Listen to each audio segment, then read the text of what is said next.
दोस्तों, क्या आपको पता है कि अगर आपको पूरा रशिया घूमना हो तो कितना समय लगेगा? 4 पूरे दिन।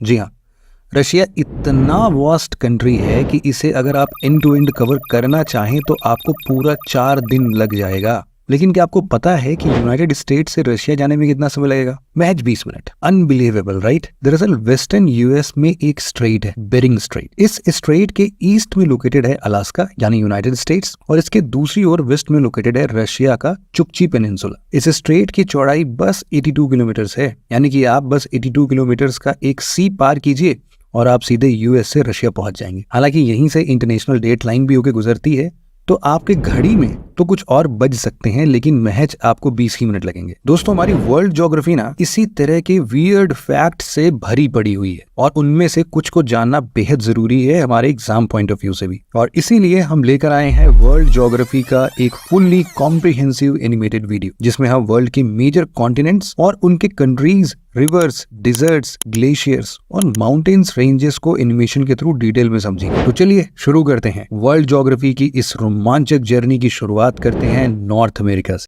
Geography of America's. ये जो अमेरिका का पूरा रीजन है ना, इसको हम लोग बेसिकली 3 रीजन में डिवाइड कर सकते हैं। सबसे पहला है अपना नॉर्थ अमेरिका, ऊपर हो गया, बीच में सेंट्रल अमेरिका और सबसे नीचे साउथ अमेरिका।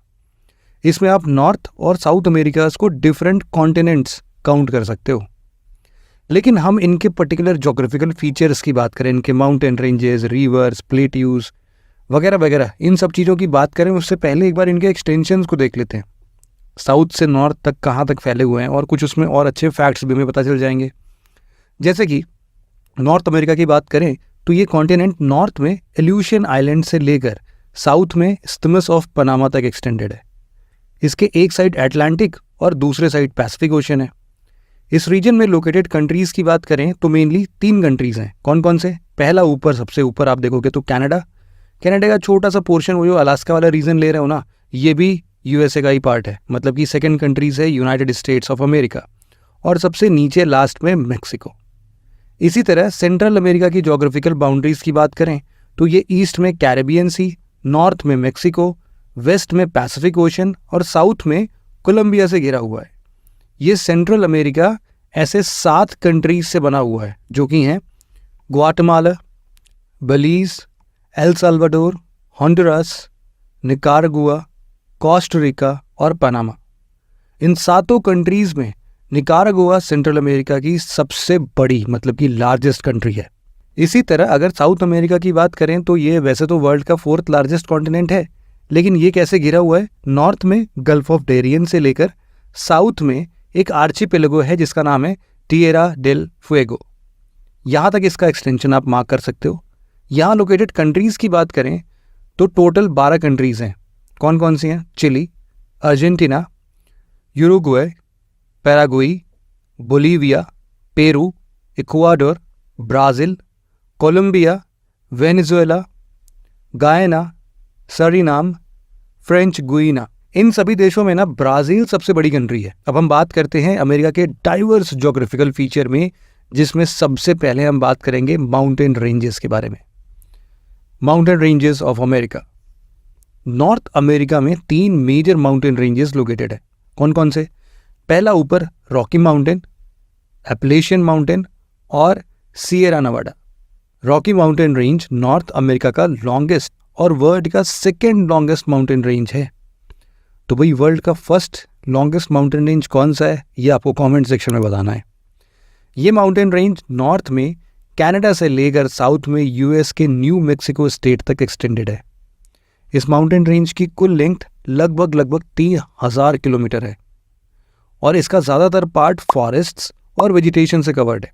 और यही रीज़न है कि यूएस के मेजर नेशनल पार्क्स जैसे Yellowstone National Park, Rocky Mountain National Park, Grand Teton National Park, Glacier National Park, सब के सब इसी माउंटेन रेंजेस में लोकेटेड है। रॉकी के बाद Appalachian mountain ranges North America का दूसरा मेजर माउंटेन रेंज है, जिसकी लंबाई अप्रॉक्सीमेटली 1500 किलोमीटर है। ये mountain range north American continent के ईस्टर्न साइड में लोकेटेड है। यहाँ टेम्परेट अल्पाइन टाइप का वेजिटेशन पाया जाता है। नॉर्थ अमेरिका का तीसरा लार्जेस्ट माउंटेन रेंज है सिएरा नेवाडा। जो कि एक फॉल्ट ब्लॉक माउंटेन रेंज है।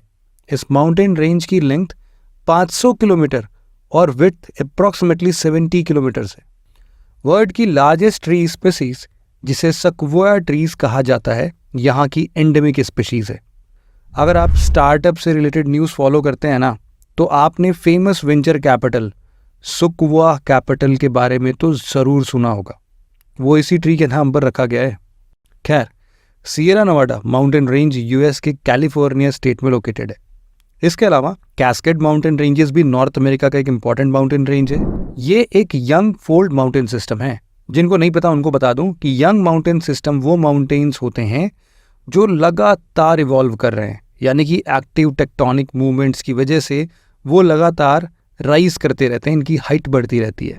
इंडिया के नॉर्थ में लोकेटेड हिमालयस माउंटेन सिस्टम भी एक यंग फोल्ड माउंटेन सिस्टम ही है। नॉर्थ अमेरिका के बाद अब हम देखते हैं सेंट्रल अमेरिका में लोकेटेड कुछ माउंटेन रेंजेस के बारे में। मेक्सिको में लोकेटेड सियरा माड्रे और सेंट्रल अमेरिकन वॉल्केनिक आर्क यहाँ के मेजर माउंटेन रेंजेस हैं। सेंट्रल अमेरिकन वॉल्केनिक आर्क, जिसे शॉर्ट में कावा CAVA भी कहा जाता है, ये एक वॉल्केनिक माउंटेन चेन है जो सेंट्रल अमेरिका के वेस्टर्न कोस्ट में मेक्सिको से पनामा तक फैला हुआ है। यहाँ के हाईएस्ट पीक की बात करें तो माउंट वोल्कन ताजुमुल को यहाँ का हाईएस्ट पीक है, जो ग्वाटेमाला में लोकेटेड है। इसके अलावा इस रीजन में कई मेजर वॉल्केनोज भी लोकेटेड है, जैसे कोस्टा रिका का आरेनल, निकारागुआ का मसाया और ग्वाटेमाला का पकाया। नॉर्थ और सेंट्रल अमेरिका के बाद अब हम चलते हैं साउथ अमेरिका की ओर। साउथ अमेरिका में सबसे मेजर माउंटेन रेंज है एंडेस माउंटेन रेंज, जो वर्ल्ड का लॉन्गेस्ट माउंटेन चेन भी है। एंडेस माउंटेन रेंजेस की कुल लंबाई अप्रॉक्सीमेटली 8,850 किलोमीटर्स के आसपास है और ये 7 कंट्रीज यानी कि Venezuela, Colombia, Ecuador, Peru, Bolivia, Chile और अर्जेंटीना में फैला हुआ है। माउंट अकांकागुआ यहाँ का हाईएस्ट पीक है, जिसकी हाइट 22,841 फीट्स है और ये पीक अर्जेंटीना में लोकेटेड है। एंडीज रेंजेस की एक यूनिक जियोलॉजिकल फीचर है जिसे हम एंडियाइक वोल्केनिक बेल्ट कहते हैं। ये एक्टिव वोल्केनोस का एक बेल्ट है जो एंडीज माउंटेन पर पाया जाता है। इसका फॉर्मेशन नाज़का प्लेट के अटलांटिक प्लेट के अंदर सबमर्जन से हुआ है। एंडेस माउंटेन के अलावा साउथ अमेरिका के 2 मेजर हाईलैंड्स भी हैं। पहला है ब्राज़ीलियन हाईलैंड्स और दूसरा गियाना highlands. Brazilian highlands Amazon river के साउथ ब्राज़ील में लोकेटेड है। ये हाईलैंड्स माउंटेन पीक्स और प्लेट्यूज से बना हुआ है, जिसकी एवरेज एलिवेशन 1000 मीटर्स या फिर 1 किलोमीटर के आसपास है। इसी तरह गायना हाईलैंड्स अमेज़न और ओरोनिको रिवर के बीच में लोकेटेड है। ये एक हेवली फॉरेस्टेड हाईलैंड है जो सदर्न वेनेजुएला, फ्रेंच गियाना, गायना, नॉर्थ ब्राज़ील और कोलंबिया में फैला हुआ है। माउंटेन रेंजेस के बाद अब हम बात करते हैं अमेरिका में लोकेटेड प्लेन्स के बारे में। Plains of America. North America के बिल्कुल मिडिल में एक वास्ट प्लेन एरिया सिचुएटेड है जिसे द ग्रेट प्लेन्स भी कहते हैं। ये ग्रेट प्लेन अपनी फर्टिलिटी के लिए फेमस है और इसी वजह से इसे अमेरिका का ब्रेड बास्केट भी कहा जाता है। ये प्लेन्स प्रेयरी और स्टेपीज ग्रासलैंड से बना हुआ है जो रॉकी माउंटेन्स के ईस्टर्न साइड में लोकेटेड है। नॉर्थ अमेरिका का ग्रेट प्लेन्स यूएस और कनाडा के कुछ प्रोविंसेस में फैला हुआ है और ये नॉर्थ अमेरिका का मोस्ट फर्टाइल टेरिटरी है। इस ग्रेट प्लेन्स में कई सारे रिवर्स जैसे river Missouri, Rio Grande etcetera originate और ड्रेन होती हैं। अब बात अगर साउथ अमेरिका के प्लेन्स की जाए तो यहाँ मोस्टली कोस्टल प्लेन्स पाए जाते हैं। सी कोस्ट से लगे हुए लो लाइंग फ्लैट एरियाज को हम कोस्टल प्लेन्स कहते हैं। साउथ अमेरिका की ये कोस्टल प्लेन्स ब्राज़ील के नॉर्थ ईस्टर्न कोस्ट पर और वेस्ट में पैसिफिक ओशन के साथ पेरू और चिली के कोस्ट में पाए जाते हैं। ब्राज़ील के north eastern coastal plains extremely dry होते हैं। इसी तरह पेरू और चिली के कोस्टल प्लेन्स भी एंडेस के रेन शेडो एरिया में लोकेटेड होने के कारण ड्राई ही होते हैं। साउथ अमेरिका का फेमस अटाकामा डिजर्ट इसी वेस्टर्न कोस्टल प्लेन में लोकेटेड है और ये डिजर्ट वर्ल्ड के one of the most driest region में से एक है। वेजिटेशन की बात तो छोड़िए, ये रीजन इतना ड्राई है कि यहाँ फंजाई और बैक्टीरिया भी मुश्किल से ही पाए जाते हैं। इस रीजन में बस एक तरह का स्पेशल नेटिव डियर स्पीशीज पाई जाती है जिसे ह्यूमुल कहते हैं। प्लेन्स के बाद अब हम बात करेंगे रिवर्स की और देखते हैं अमेरिका के कुछ मेजर रिवर्स के बारे में। Reverse of America. नॉर्थ और साउथ दोनों ही अमेरिकाज में कई सारे वेल नोन रिवर्स फ्लो होते हैं, जिन्हें हम अभी एक एक करके देख लेते हैं। नॉर्थ अमेरिका का सबसे लार्जेस्ट रिवर है रिवर मिसौरी, जो यूएस के मोंटाना स्टेट से ओरिजिनेट होकर 7 स्टेट से फ्लो होते हुए मिसिसिपी रिवर से मर्ज हो जाती है। यूएस का सबसे सुंदर national park badlands national park, नाम खराब है बट पार्क बहुत सुंदर है, इसी रिवर के बैंक पर लोकेटेड है। ये रिवर नदर्न यूएस स्टेट्स के लिए लाइफलाइन का काम करती है। मिसौरी के बाद नॉर्थ अमेरिका का दूसरा लार्जेस्ट रिवर है रिवर मिसिसिपी। ये रिवर 2300 किलोमीटर से भी ज़्यादा डिस्टेंस ट्रैवल करती हुई यूएस के 10 स्टेट से होकर फ्लो करती है। ईस्टर्न यूनाइटेड स्टेट्स का मेजर सिटी न्यू ऑर्लियंस इसी रिवर के बैंक पर सिचुएटेड है। नॉर्थ अमेरिका का थर्ड लार्जेस्ट रिवर है रियो ग्रांड, जिसकी लेंथ अप्रोक्सीमेटली 1800 किलोमीटर के आसपास है। ये कॉन्टिनेंट के सदर्न साइड में लोकेटेड है और ये यूएस और मेक्सिको से होकर फ्लो करती हुई इनके बीच एक ज्योग्राफिकल बॉर्डर भी क्रिएट करती है। नॉर्थ अमेरिका की फोर्थ लार्जेस्ट रिवर है रिवर कोलोराडो, जो कि यूएस और मेक्सिको से होकर फ्लो होती है। यूएस के आइकॉनिक ग्रैंड कैनियन इसी रिवर द्वारा फॉर्म किया गया एक लैंडफॉर्म फीचर है। साउथ अमेरिका में लोकेटेड रिवर्स की बात करें तो यहाँ मेनली 3 रिवर बेसिन्स लोकेटेड हैं। पहला है अमेज़न, दूसरा है ओरिनोको और तीसरा है पराना रिवर्स। हालांकि एंडिस माउंटेन्स की तरह ही अमेज़न रिवर साउथ अमेरिका की सबसे इंपॉर्टेंट रिवर है, और वैसे भी आप सबको पता है कि अमेज़न रिवर वर्ल्ड की सबसे लार्जेस्ट रिवर है। Amazon river South American continent के 6 कंट्रीज जो कि हैं Brazil, Peru, Ecuador, Colombia, Venezuela और बोलीविया से होकर फ्लो होती है। इस रिवर की खास बात यह है कि ये रिवर सिर्फ एक स्ट्रीम में नहीं बहती, बल्कि बहुत सारे छोटे छोटे स्ट्रीम से मिलकर बनी हुई है, और इसी वजह से इसका ओरिजिन पॉइंट एक डिस्प्यूटेड इशू है।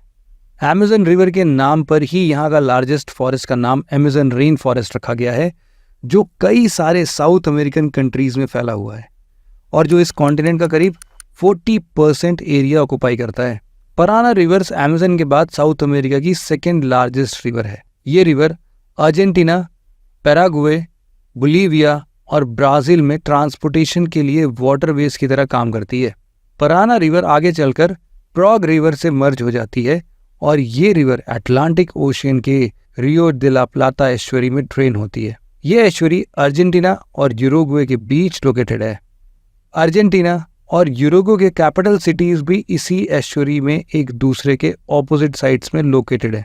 Orinoco river South American continent की थर्ड मेजर रिवर है, जो अमेज़न रिवर के नॉर्थ में फ्लो करती है। ये रिवर गायना हाईलैंड्स में ओरिजिनेट होकर नदर्न ब्राज़ील और वेनेजुएला में एक जायंट आर्क बनाते हुए फ्लो करती है और फिर अटलांटिक ओशन में ड्रेन हो जाती है। साउथ अमेरिका का वास्ट ग्रासलैंड बायोम, जिसे हम लानोस भी कहते हैं, इसी ओरिनोको रिवर बेसिन में लोकेटेड है। माउंटेन रेंजेस और रिवर्स के बाद चलिए अब हम बात करते हैं अमेरिकन कॉन्टिनेंट्स में लोकेटेड डिजर्ट्स के बारे में। Desserts of America. डिजर्ट्स की बात करें तो अमेरिकन कॉन्टिनेंट्स में हॉट और कोल्ड दोनों तरह के डिजर्ट्स पाए जाते हैं। नॉर्थ अमेरिका में 4 मेजर डिजर्ट्स लोकेटेड हैं। कौन कौन से? पहला है द ग्रेट बेसिन डिजर्ट, दूसरा द सोनोरन डिजर्ट, तीसरा मोहावे डिजर्ट और चौथा चिहुआहुआन डिजर्ट। ये चारों डिजर्ट नॉर्थ अमेरिका के रॉकी माउंटेन्स के रैन शैडो रीजन में लोकेटेड हैं। साथ ही इन डिजर्ट की बाउंड्रीज की बात की जाए तो ये साउथ वेस्ट अमेरिका और मेक्सिको में फैले हुए हैं। Great Basin Desert North America की सबसे हाईएस्ट और नदर्न मोस्ट डिजर्ट है। यहाँ काफ़ी ज़्यादा ठंड पड़ती है, जिसकी वजह से यहाँ वेजिटेशन ग्रो नहीं कर पाता और इस तरह से इस डिजर्ट का फॉर्मेशन हुआ है। नॉर्थ अमेरिका के दूसरे मेजर डिजर्ट यानी मोहावे डिजर्ट की यूनिक बात यह है कि यहाँ विंटर्स में बारिश होती है, लेकिन काफ़ी ज़्यादा ठंड पड़ने की वजह से यहाँ भी वेजिटेशन ग्रो नहीं कर पाता और इस वजह से इस डिजर्ट का फॉर्मेशन हुआ है। सोनोरन डिजर्ट भी यूएस का एक हॉट डिजर्ट है। ये डिजर्ट कैलिफोर्निया स्टेट से लेकर मेक्सिको तक फैला हुआ है। यहाँ विंटर्स माइल्ड होती हैं, पर समर में यहाँ टेम्परेचर 40 डिग्रीज के पार चला जाता है और भीषण गर्मी पड़ती है, जैसे अपने यहाँ इंडिया में पड़ती है। यहाँ मोस्टली ट्रॉपिकल वेजिटेशन पाया जाता है। चिहुआहुआन डिजर्ट नॉर्थ अमेरिका की सदर्न मोस्ट कोल्ड डिजर्ट है इसका एलिवेशन दूसरे नॉर्थ अमेरिकन डिजर्ट से ज़्यादा होने के कारण ये डिजर्ट्स आर्कटिक से आ रही विंड्स को फेस करता है और इस वजह से यहाँ भी काफ़ी ज़्यादा ठंड पड़ती है। अब बात अगर साउथ अमेरिका में लोकेटेड डिजर्ट्स की करें तो यहाँ अटकामा डिजर्ट और पेटागोनियन डिजर्ट मेजर डिजर्ट्स हैं। अटकामा डिजर्ट साउथ अमेरिका के चिली में लोकेटेड है। आपको बता दें कि ये डिजर्ट वर्ल्ड का ओल्डेस्ट और ड्राइएस्ट डिजर्ट है। ये डिजर्ट 1000 स्क्वायर किलोमीटर से भी ज़्यादा का एरिया कवर करता है। अटकामा डिजर्ट के फॉर्मेशन में इसके लोकेशन का बहुत बड़ा रोल है। दरअसल इसका फॉर्मेशन एंडीज माउंटेन के रेन शेडो रीजन में लोकेटेड होने की वजह से हुआ है। तो दूसरी ओर चिली के कोस्ट पर हैवी अपवेलिंग होने की वजह से यहाँ कोल्ड करंट्स फ्लो होती है, जिससे ये रीजन पूरे साल ड्राई रहता है। अटकामा डिजर्ट के बाद अब हम बात करेंगे पेंटागोनियन डिजर्ट का, जो अर्जेंटीना और चिली में लोकेटेड है। ये एक वास्ट कोल्ड डिजर्ट है जिसका एरिया 2 लाख स्क्वायर किलोमीटर से भी ज्यादा है। इसका shape almost south American continent जैसा ही है। यहाँ स्टेपी वेजिटेशन पाया जाता है, जिसकी वजह से इसे पेंटागोनियन स्टेपी भी कहा जाता है। इसके वेस्ट में एंडिस और ईस्ट में अटलांटिक ओशन लोकेटेड है। डिजर्ट के बाद अब हम बात करेंगे अमेरिका के कुछ मेजर लेक्स और वाटर बॉडीज के बारे में। Lakes and water bodies of America. Lakes की बात करें तो नॉर्थ अमेरिका के ग्रेट लेक्स इस कॉन्टिनेंट के फेमस लेक्स हैं। ये ग्रेट लेक्स इस कॉन्टिनेंट में लोकेटेड 5 फ्रेश वाटर लेक्स हैं, जिसे हम लोग Lake Superior, Lake Michigan, Lake Huron, lake एरी और लेक ओंटारियो के नाम से जानते हैं। जिसमें लेक सुपीरियर केवल इन 5 में ही नहीं बल्कि पूरे वर्ल्ड का लार्जेस्ट फ्रेश वाटर लेक है। लेक सुपीरियर यूएस और कनाडा के बॉर्डर पर लोकेटेड है। लेक सुपीरियर एरी से सेंट मैरिस रिवर के थ्रू कनेक्टेड है। इसकी एवरेज डेप्थ 150 फीट्स के आसपास है। लेक मिशिगन इन 5 लेक्स में 3rd लार्जेस्ट है और यही केवल एकमात्र ग्रेट लेक है जो पूरी तरह से यूएस के टेरिटरी में लोकेटेड है। लेक मिशिगन लेक ह्यूरॉन से स्ट्रेट्स ऑफ मैकिनैक के थ्रू कनेक्टेड है। लेक ह्यूरॉन ग्रेट लेक्स में 2nd लार्जेस्ट है। लेक सुपीरियर की तरह ही ये लेक भी यूएस कनाडा के बॉर्डर पर ही लोकेटेड है। ये लेक एरी से डिट्रॉयट रिवर के थ्रू कनेक्टेड है और यहाँ 30,000 से भी ज्यादा इंडिविजुअल्स आइलैंड पर रहते हैं। लेक एरी ग्रेट लेक्स में 4th लार्जेस्ट है और वॉल्यूम के पर्सपेक्टिव की बात करें तो ये फिर स्मॉलेस्ट हो जाएगा। ये लेक ओंटारियो से नियाग्रा रिवर के थ्रू कनेक्टेड है। अब बात करेंगे अपने आखिरी लेक ओंटारियो के बारे में। ये लेक ग्रेट लेक्स में सबसे छोटा और सबसे ईस्ट में लोकेटेड है। साथ ही ये वर्ल्ड का 14th largest fresh water lake भी है। नॉर्थ अमेरिका से ठीक उलट साउथ अमेरिका की ज्यादातर लेक्स एंडिस माउंटेन्स और इसके फुट हिल्स तक ही कन्फाइंड है। यहाँ लोकेटेड परमानेंट लेक्स की बात करें तो लेक टिटिकाका और लेक माराकाइबो साउथ अमेरिका का लार्जेस्ट लेक है। लेक टिटिकाका पेरू और बोलिविया के बीच लोकेटेड है। इस लेक की लेंथ अप्रोक्सीमेटली 190 किलोमीटर है और विड्थ अप्रोक्सीमेटली 80 किलोमीटर है। वहीं लेक माराकाइबो एक ब्रैकिश लगून है जो नॉर्थ वेस्टर्न वेनेजुएला में लोकेटेड है। ये साउथ अमेरिका का लार्जेस्ट लगून भी है। ऑयल एंड गैस रिजर्व्स में रिच होने की वजह से इसे लेक ऑयल भी कहा जाता है। इसके अलावा लेक जुनीन और लेक सैराकोकोका साउथ अमेरिका के अदर इंपॉर्टेंट लेक्स हैं जो पेरू में लोकेटेड है। बात अगर लेक्स और दूसरे वाटर्स की हो रही है और हम इसमें अमेरिका के गल्फ्स की बात ना करें तो ऐसा कैसे हो सकता है। Gulfs of America. North America का सबसे वेल नोन गल्फ है गल्फ ऑफ मेक्सिको। ये गल्फ यूनाइटेड स्टेट्स के नॉर्थ ईस्टर्न कोस्ट पर लोकेटेड है और स्ट्रेट ऑफ फ्लोरिडा के थ्रू अटलांटिक ओशन से कनेक्टेड है। Gulf of Mexico approximately 6000 square मील में फैला हुआ है। इसका शेप ना ओवल टाइप का है, ओवल शेप का है और इसकी एवरेज विड्थ 810 नॉटिकल माइल्स है। इसका फॉर्मेशन करीब 300 मिलियन साल पहले टेक्टोनिक प्लेट मूवमेंट्स के कारण हुआ था और ये 3 देश यानी यूएस, मेक्सिको और क्यूबा के बीच में फैला हुआ है। गल्फ ऑफ मेक्सिको में ड्रेन होने वाली रिवर्स में रियो ग्रेनाइड और मिसिसिपी कुछ मेजर रिवर्स हैं। इस गल्फ में लोकेटेड मेजर पोर्ट्स की बात करें तो मेक्सिको में वेराक्रूज और यूएस में न्यू ऑर्लियंस, गैल्वेस्टन, टैम्पा और पेनासकोला कुछ पोर्ट्स हैं जो कि इस गल्फ में ही लोकेटेड है। गल्फ ऑफ मेक्सिको के बाद नॉर्थ अमेरिका का दूसरा मेजर गल्फ है गल्फ ऑफ अलास्का। इसका एरिया बहुत बड़ा है और ये गल्फ कॉर्डियक आइलैंड से लेकर अलेक्जेंडर आर्चिपेलागो तक एक्सटेंडेड है। ये गल्फ दुनिया का one of the highest productive ecosystems है जहां डीप वाटर कोरल्स की प्रोडक्टिविटी काफ़ी हाई है और इसी वजह से इस गल्फ को habitat area of particular concern का टैग दिया गया है। एक ऐसा गल्फ भी है जहां दो ओशियंस मिलते हैं, लेकिन यहाँ दोनों ओशियंस के वाटर मिक्स नहीं होते, अलग अलग कलर में आपको बहुत साफ दिखेंगे। नॉर्थ अमेरिका के ही वेस्टर्न साइड में लोकेटेड है गल्फ ऑफ कैलिफोर्निया। ये गल्फ पैसिफिक ओशन का एक मार्जिनल वाटर बॉडी है जिसे सी ऑफ कॉर्टिस या वर्मिलियन सी भी कहा जाता है। इस गल्फ की सबसे खास बात है इसकी लंबी कोस्ट लाइन। जी हाँ, गल्फ ऑफ कैलिफोर्निया का कोस्टल लेंथ 4000 किलोमीटर से भी ज्यादा है। यहाँ ड्रेन होने वाली रिवर्स में फुएटे, सोनालोआ, मायो और सोनोरा कुछ मेजर रिवर्स हैं। काफी डाइवर्स और प्रोडक्टिव होने की वजह से इसे यूनेस्को वर्ल्ड हेरिटेज साइट का स्टेटस भी दिया गया है। नॉर्थ अमेरिका के बाद अब हम बढ़ते हैं सेंट्रल अमेरिका की ओर, जहां कैरेबियन सी लोकेटेड है। कैरेबियन सी अपने गल्फ्स के लिए जाना जाता है। इसमें सबसे मेजर गल्फ है gulf of Honduras.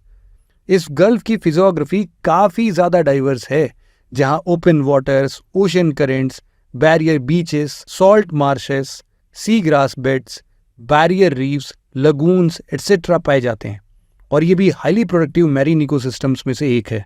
Central America में लोकेटेड एक दूसरा इंपॉर्टेंट गल्फ है गल्फ ऑफ पनामा। ये गल्फ 2500 स्क्वायर किलोमीटर में फैला हुआ है और इसके वाइडेस्ट पॉइंट की विड्थ 250 किलोमीटर है। Gulf of Panama Caribbean sea से पनामा कैनाल के थ्रू कनेक्टेड है। ये गल्फ दूसरे बहुत सारे छोटे छोटे गल्फ से जुड़ा हुआ है, जैसे कि सैन मिगुएल या परीटा गल्फ। गल्फ ऑफ पनामा में ही ना बहुत सारे मेजर पोर्ट्स भी लोकेटेड है, जैसे कि पनामा सिटी पोर्ट, ला पामा पोर्ट, चित्रे पोर्ट्स। मैंग्रोव्स इस गल्फ की सबसे मेजर वेजिटेशन है, जहां बहुत डाइवर्स बर्ड स्पीशीज पाए जाते हैं, लेकिन पनामा कनाल के बनने से ये bird species existential threats face कर रहे हैं। नॉर्थ एंड सेंट्रल अमेरिका का आखिरी इंपॉर्टेंट गल्फ है गल्फ ऑफ सेंट लॉरेंस। ये एक ऐसा गल्फ है ना जहां ओशन इसका इतना इंपॉर्टेंस नहीं रोल प्ले करता है जितना इसमें ड्रेन हो रही रिवर्स। इसके जितनी भी रिवर्स है, बहुत सारे रिवर्स है, उनका नाम उतना इंपॉर्टेंट नहीं है, क्योंकि कुछ रिवर्स है जैसे कि मिरामची, रोमेन, ये सब इतना ज़्यादा रिवर इसमें वाटर ड्रेन करता है कि लगभग 40,000 क्यूबिक मीटर से भी ज़्यादा पानी इसमें यही रिवर्स ड्रेन कर देती हैं। बहुत सारे छोटे बड़े बेज और स्ट्रेट्स भी इससे कनेक्टेड हैं।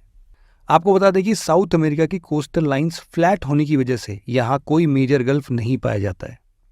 लेक्स, गल्फ्स और दूसरे वाटर बॉडीज के बाद हम बात करते हैं अमेरिका के कुछ मेजर आइलैंड्स के बारे में। सबसे फेमस है इसमें से हवाईयन आइलैंड। ये आइलैंड्स 8 मेजर आइलैंड्स का एक आर्चिपेलागो है जो सेंट्रल पैसिफिक ओशन में लोकेटेड है। यूएस मेन लैंड से इसकी दूरी 4200 किलोमीटर है। इस आइलैंड के बारे में बताया जाता है कि इस आइलैंड की discovery famous explorer captain James cook द्वारा 1778 में किया गया था, जिन्होंने इनिशियली इन आइलैंड्स का नाम सैंडविच आइलैंड्स रखा था, लेकिन फिर बाद में इसका नाम बदलकर हवाईयन आइलैंड कर दिया गया। यहाँ के टॉलेस्ट माउंटेन का नाम मौना किया है। आज ये आइलैंड्स अपनी सीनिक ब्यूटी के कारण वर्ल्ड के टॉप टूरिस्ट डेस्टिनेशंस में शामिल है। हवाईयन आइलैंड्स के बाद हम बात करते हैं ट्रिनिडाड एंड टोबैगो आइलैंड के बारे में, जो कि कैरेबियन सी में लोकेटेड है। वैसे तो देखो, कैरेबियन सी में बहुत सारे छोटे बड़े आइलैंड्स लोकेटेड हैं, लेकिन हम केवल उन्हीं आइलैंड्स को देखेंगे जो एग्जाम पर्सपेक्टिव से थोड़े इंपॉर्टेंट है। ट्रिनिडाड एंड टोबैगो आइलैंड एक सोवरेन कंट्री है। ट्रिनिडाड और टोबैगो आइलैंड वेस्ट इंडीज का ही पार्ट है और कैरेबियन आइलैंड में सबसे साउथ में लोकेटेड है। आपको ये जानकर हैरानी होगी कि यहाँ एक कंसिडरेबल पॉपुलेशन इंडियंस की है और इसी वजह से यहाँ के कल्चर पर एक स्ट्रॉन्ग इन्फ्लुएंस देखा गया है। ब्रिटिश रूल के दौरान बहुत सारे इंडियन लेबर्स को इंडेंजर्ड लेबर सिस्टम के अंदर यहाँ शुगर केन फार्मिंग के लिए लाया गया था, जो बाद में फिर यहीं बस गए। हवाईयन आइलैंड्स के बाद अब हम बात करेंगे गैलापागोस आइलैंड की, जो पैसिफिक ओशन में लोकेटेड है। ये आइलैंड फिलहाल अभी इक्वाडोर का एक प्रोविंस है। इस आइलैंड आर्चिपेलागो में करीब 40 से भी ज्यादा वोल्केनिक आइलैंड्स लोकेटेड हैं। इस आइलैंड के बारे में ना आपको एक मजेदार फैक्ट बताता हूँ। चार्ल्स डार्विन का थ्योरी ऑफ इवोल्यूशन पता है? वो एक्चुअल में उनको ये थ्योरी का आइडिया इसी आइलैंड पर मिला था। असल में इस आइलैंड के एनिमल्स और वेजिटेशंस को ऑब्जर्व करने के बाद उन्हें इवोल्यूशन रिलेटेड आइडियाज स्ट्राइक करने लगा और उन्होंने इसके बारे में रिसर्च और एक्सपेरिमेंट करना शुरू कर दिया। अब हम बात करते हैं फाकलैंड आइलैंड्स के बारे में। ये आइलैंड्स साउथ अटलांटिक ओशन में लोकेटेड है और इसकी अर्जेंटीना से दूरी मात्र 1500 किलोमीटर है। अगर आप इस आइलैंड को गौर से देखें तो आपको इसके दो पार्ट्स दिखेंगे, एक ईस्ट फाकलैंड और दूसरा वेस्ट फाकलैंड्स। आपको यहां बता दें कि अर्जेंटीना से काफी करीब लोकेटेड होने के बावजूद इस पर अर्जेंटीना का कोई राइट नहीं है, बल्कि ये आइलैंड्स को एक ब्रिटिश ओवरसीज टेरिटरी है। हालांकि इस पर ओनरशिप को लेकर अर्जेंटीना और ग्रेट ब्रिटेन 1982 में आपस में एक दूसरे से भिड़ भी चुके हैं, जिसमें ब्रिटिश विनर हुए थे, और तब से लेकर आज तक इस आइलैंड पर ब्रिटेन के राइट्स हैं। तो दोस्तों, यहां तक हमने नॉर्थ, सेंट्रल और साउथ अमेरिका के ज्योग्राफिकल फीचर्स को देखा, और अब हम रुक करते हैं वर्ल्ड के उस कॉन्टिनेंट की ओर जहां से ह्यूमंस यानी कि होमोसेपियंस की शुरुआत हुई। जी हाँ, हम बात कर रहे हैं अफ्रीका के बारे में। Geography of Africa. सबसे पहले बात करते हैं इसके ज्योग्राफिकल लोकेशन की। दोस्तों, अफ्रीका वर्ल्ड का एकमात्र ऐसा कॉन्टिनेंट है जहां से ट्रॉपिक ऑफ कैंसर, इक्वेटर और ट्रॉपिक ऑफ कैप्रिकॉर्न, ये तीनों लाइंस पास होती हैं। इतना ही नहीं, इस कॉन्टिनेंट से 0 डिग्री लॉन्गिट्यूड भी पास होता है। ये 0 डिग्री लॉन्गिट्यूड अपने इक्वेटर से इंटरसेक्ट करता है गल्फ ऑफ गिनिया में। ये इंटरसेक्शन पॉइंट वेस्ट अफ्रीका की कोस्ट से लगभग 600 किलोमीटर दूर है। अफ्रीकन कॉन्टिनेंट के बिल्कुल नॉर्थ में आप देखोगे कि ये मेडिटेरेनियन सी है, और ये कॉन्टिनेंट, और उधर साइड में देखो वो रहा स्ट्रेट ऑफ गिब्राल्टर। इसके थ्रू ही वो यूरोपियन कंट्री से बिल्कुल अलग होता है। वहीं वेस्ट और साउथ वेस्ट में इसको अटलांटिक ओशियन ने घेरा हुआ है। इसके साथ ही इधर देखो आप, Red Sea, Gulf of Aden और सेनाई पेनिनसुला नॉर्थ ईस्ट में इसे एशिया से अलग करते हैं। बात अगर साउथ ईस्ट की जाए तो इसके साउथ ईस्ट में इंडियन ओशन लोकेटेड है।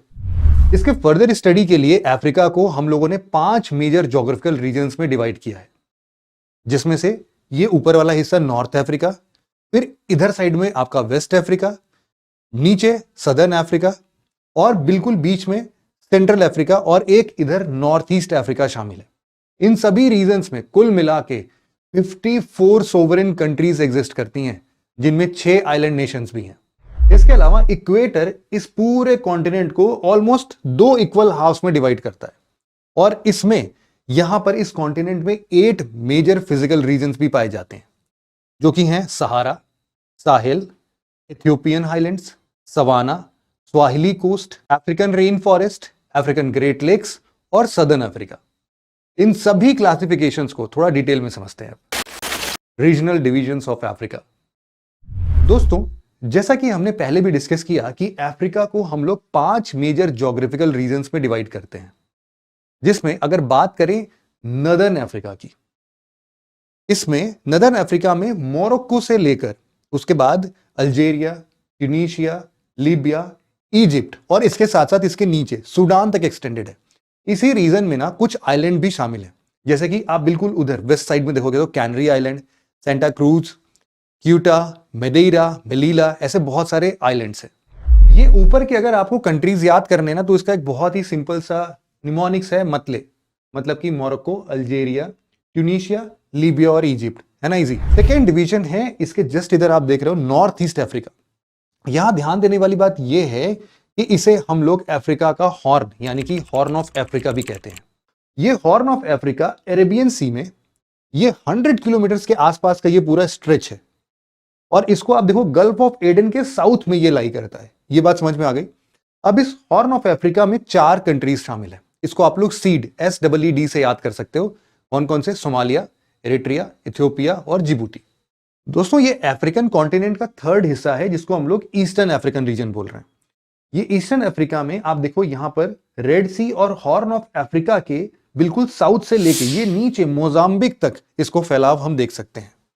इसमें कौन कौन सी कंट्रीज इन्वॉल्व है देखो, south Sudan, Uganda, Rwanda, Burundi, Kenya, Tanzania, Zambia, Malawi, नीचे बिल्कुल मोजाम्बिक और इसके बगल में जिम्बाब्वे।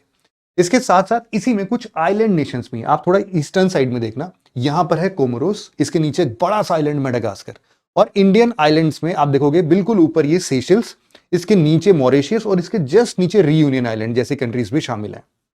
ईस्टर्न अफ्रीका के बाद फोर्थ रीजनल पार्ट है इसका बिल्कुल सेंटर वाला अफ्रीका, इसको हम लोग सेंट्रल अफ्रीका बोलते हैं। सेंट्रल अफ्रीका एक लार्ज एरिया है जो अफ्रीका कॉन्टिनेंट के बिल्कुल मिडिल में सिचुएटेड है, जैसा नाम भी बता रहा है। सेंट्रल अफ्रीका के अंदर कौन कौन सी कंट्रीज हैं देखना, यहां पर Chad, Cameroon, Central African Republic, Equatorial Guinea बिल्कुल छोटा सा, गैबन, रिपब्लिक ऑफ कॉन्गो, उसके जस्ट बगल में डेमोक्रेटिक रिपब्लिक ऑफ कॉन्गो, फिर अंगोला, फिर उधर देखना दो छोटे छोटे आइलैंड्स, एक साउटोम और प्रिंसिप, ऐसी कंट्रीज शामिल है। रीजनल क्लासिफिकेशंस में लास्ट है ये सदर्न एरिया वाला रीजन, जिसको हम लोग सदर्न अफ्रीका बोलते हैं। ये अफ्रीकन कॉन्टिनेंट का आपको दिख रहा होगा सदर्न मोस्ट पॉइंट है ना। इसमें कौन कौन सी कंट्रीज शामिल है, यहां पर देखो ये रहा नामीबिया, उसके बगल में बोत्सवाना, फिर नीचे ये साउथ अफ्रीका। और साउथ अफ्रीका के अंदर एक लैंडलॉक्ड नेशन है, मतलब एक पूरी कंट्री है, उसके अंदर एक छोटा सा कंट्री और है, आप देख रहे हो लेसोथो। और एक और ही ऐसा लैंडलॉक्ड कंट्री है जिसको हम लोग बोलते हैं स्वाजीलैंड, ये मोजाम्बिक और साउथ अफ्रीका के बॉर्डर पर सिचुएटेड है। ये सारी कंट्रीज जो हैं इस सदर्न अफ्रीका में कवर होती हैं। तो ये तो बात हो गई अफ्रीका के रीजनल क्लासिफिकेशन की। जैसा कि हमने पहले भी डिस्कस किया था कि इस अफ्रीका कॉन्टिनेंट को हम लोग फिजियोग्राफी के बेसिस पे भी डिवाइड कर सकते हैं। तो अब हम अफ्रीका के इसी फिजिकल डिवीजन को थोड़ा डिटेल में समझ लेते हैं। Physiographic division of Africa. Africa को फिजियोग्राफी के बेसिस पर टोटल 8 पार्ट्स में डिवाइड किया जा सकता है, जिन्हें हम एक एक करके देखते हैं। सबसे पहला है ये सहारा रीजन, अफ्रीकन कॉन्टिनेंट के नॉर्थ में लोकेटेड ये सबसे पहला फिजियोग्राफिक जोन है सहारा रीजन। 8.5 मिलियन स्क्वायर किलोमीटर में फैला सहारा वर्ल्ड का लार्जेस्ट हॉट डिजर्ट है। साइज में ब्राजील जितना बड़ा ये कॉन्टिनेंट का 25% एरिया कवर करता है। साथ ही हमें सहारा में बहुत से डिस्टिंक्ट फिजिकल फीचर्स देखने को मिलते हैं, जिसमें अर्ग्स, रेग्स, हमदास और ओएसिस शामिल है। अर्ग्स की बात करें तो अर्ग सहारा का 20% एरिया कवर करता है। दरअसल ये एक तरह का सैंड ड्यून्स है जो हंड्रेड्स ऑफ किलोमीटर तक एरियाज में स्प्रेड होता है, जिनकी हाइट लगभग 300 मीटर तक पाई जाती है। अर्ग्स अल्जीरिया और लीबिया के मोस्ट पार्ट्स को कवर करने के साथ साथ माली और नाइजीरिया के कुछ पार्ट्स को भी कवर करता है। अर्ग्स में लार्ज क्वांटिटी में सॉल्ट पाया जाता है, जिसको इंडस्ट्रियल और एडिबल यूज के लिए सेल भी किया जाता है। वहीं रेक्स सैंड और ग्रेवल के प्लेन्स हैं जो सहारा रीजन में 70% एरिया को कवर करते हैं। इसके ग्रेवल्स रेड कलर के हो सकते हैं, व्हाइट कलर या फिर ब्लैक कलर के होते हैं। दरअसल ये रेग्स प्री हिस्टोरिक सी बेड और रिवर बेड्स के रिमेन्स हैं। अगर बात करें हमदास की, तो हमदास रॉक और स्टोन्स के एलिवेटेड प्लेट्यूज हैं जिनकी हाइट लगभग 11,000 फीट तक होती है, और जहां से ये सैंड पूरी तरह से रिमूव हो चुकी होती है। मतलब आपको इसमें बिल्कुल इरोडेड सॉइल जैसा कुछ दिखेगा, कंकड़ पत्थर जैसे दिखेंगे। ये हमदास पाए कहां जाते हैं, आप देखो यहां पर मोरक्को से लेके ना ट्यूनीशिया तक स्प्रेड, मोरक्को से ट्यूनीशिया तक स्प्रेड। यहां पर एक एटलस माउंटेन है, सबको पता ही होगा, हम लोग पूरी अपनी किताब पढ़ते हैं इसी माउंटेन के नाम पर। तो इसके साथ साथ यहां पर सदर्न लीबिया वाला रीजन और नदर्न चैड, ये सब भी, और नदर्न चैड का एक तिब्बती माउंटेन है। इन सभी जगह पर हम लोग को हमदास का एक्सटेंसिव फॉर्म देखने को मिल सकता है। वहीं ओएसिस की बात करें तो ओएसिस हम लोगों ने पढ़ा होगा कि डिजर्ट के बीच स्प्रिंग्स, वेल या इरिगेशन सिस्टम की फॉर्म में पाए जाने वाला वाटर हब है। सुनने में थोड़ा शॉकिंग लगेगा, बट डिजर्ट के बीच में ये पाए जाते हैं, जहां सहारा की 75% पॉपुलेशन रहती है, क्योंकि ऑब्वियस सी बात है रहने के लिए पानी की जरूरत तो पड़ेगी ही। अब बात करते हैं अफ्रीका के साहेल रीजन के बारे में। Sahel region, Sahel semi arid land mass का एक नैरो बैंड है जो नॉर्थ में सहारा और साउथ में सवानास के बीच में ट्रांजिशन जोन की तरह एग्जिस्ट करता है। साहेल फ्लैट बैरन प्लेन्स है जो अफ्रीका में सेनेगल से सूडान तक अप्रोक्सीमेटली 5400 किलोमीटर में स्प्रेडेड है। साहेल रीजन में ही अफ्रीका की one of the largest river Niger flow करती है। नाइगर एक फर्टाइल डेल्टा फॉर्म करती है जो यहां की एग्रीकल्चर के लिए बहुत ही इंपॉर्टेंट है। लेकिन साहेल की फर्टाइल लैंड्स ड्रॉट, डिफॉरेस्टेशन और इंटेंसिव एग्रीकल्चर के कारण रैपिडली डिजर्ट में कन्वर्ट होती जा रही है। अब बात करते हैं इथियोपियन हाईलैंड्स रीजन के बारे में। इथियोपियन हाईलैंड्स रीजन दोस्तों अफ्रीकन कॉन्टिनेंट का थर्ड फिजिकल रीजन है इथियोपियन हाईलैंड्स। जियोलॉजिस्ट का मानना है कि इथियोपियन हाईलैंड्स का राइज आज से करीब 75 मिलियन ईयर्स पहले शुरू हुआ था, जब अर्थ की मैंटल से निकले मैग्मा ने यहां की एंशिएंट रॉक डोम को अपलिफ्ट किया था। यही डोम बाद में अफ्रीका की कॉन्टिनेंट क्रस्ट के स्प्लिट होने से स्प्लिट हो गई और अफ्रीका की ग्रेट रिफ्ट वैली सिस्टम का फॉर्मेशन हुआ। प्रेजेंट में यह वैली इथियोपियन हाईलैंड्स को साउथ वेस्ट से नॉर्थ ईस्ट में कट करती है। अफ्रीका की 80% high mountain ranges Ethiopian highlands में ही पाए जाते हैं। खैर, अब बढ़ते हैं सवाना रीजन की ओर।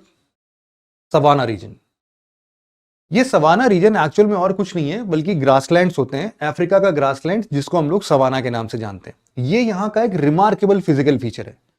सवाना अफ्रीका के ऑलमोस्ट 50% एरिया को कवर करता है। ये ग्रासलैंड प्रीडोमिनेंटली सेंट्रल अफ्रीका में पाया जाता है। सहारा और साहिल के साउथ में यहां से शुरू होकर यह ग्रासलैंड अफ्रीकन कॉन्टिनेंट के सदर्न टिप तक स्प्रेड होता है। सवाना के कई रीजन्स में Serengeti region most well known region है। सवाना के साथ साथ यहां पर एक और वर्ड बहुत फेमस है, सेरेंगेटी। इस रीजन को भी हम लोग बहुत अच्छे तरीके से जानते हैं।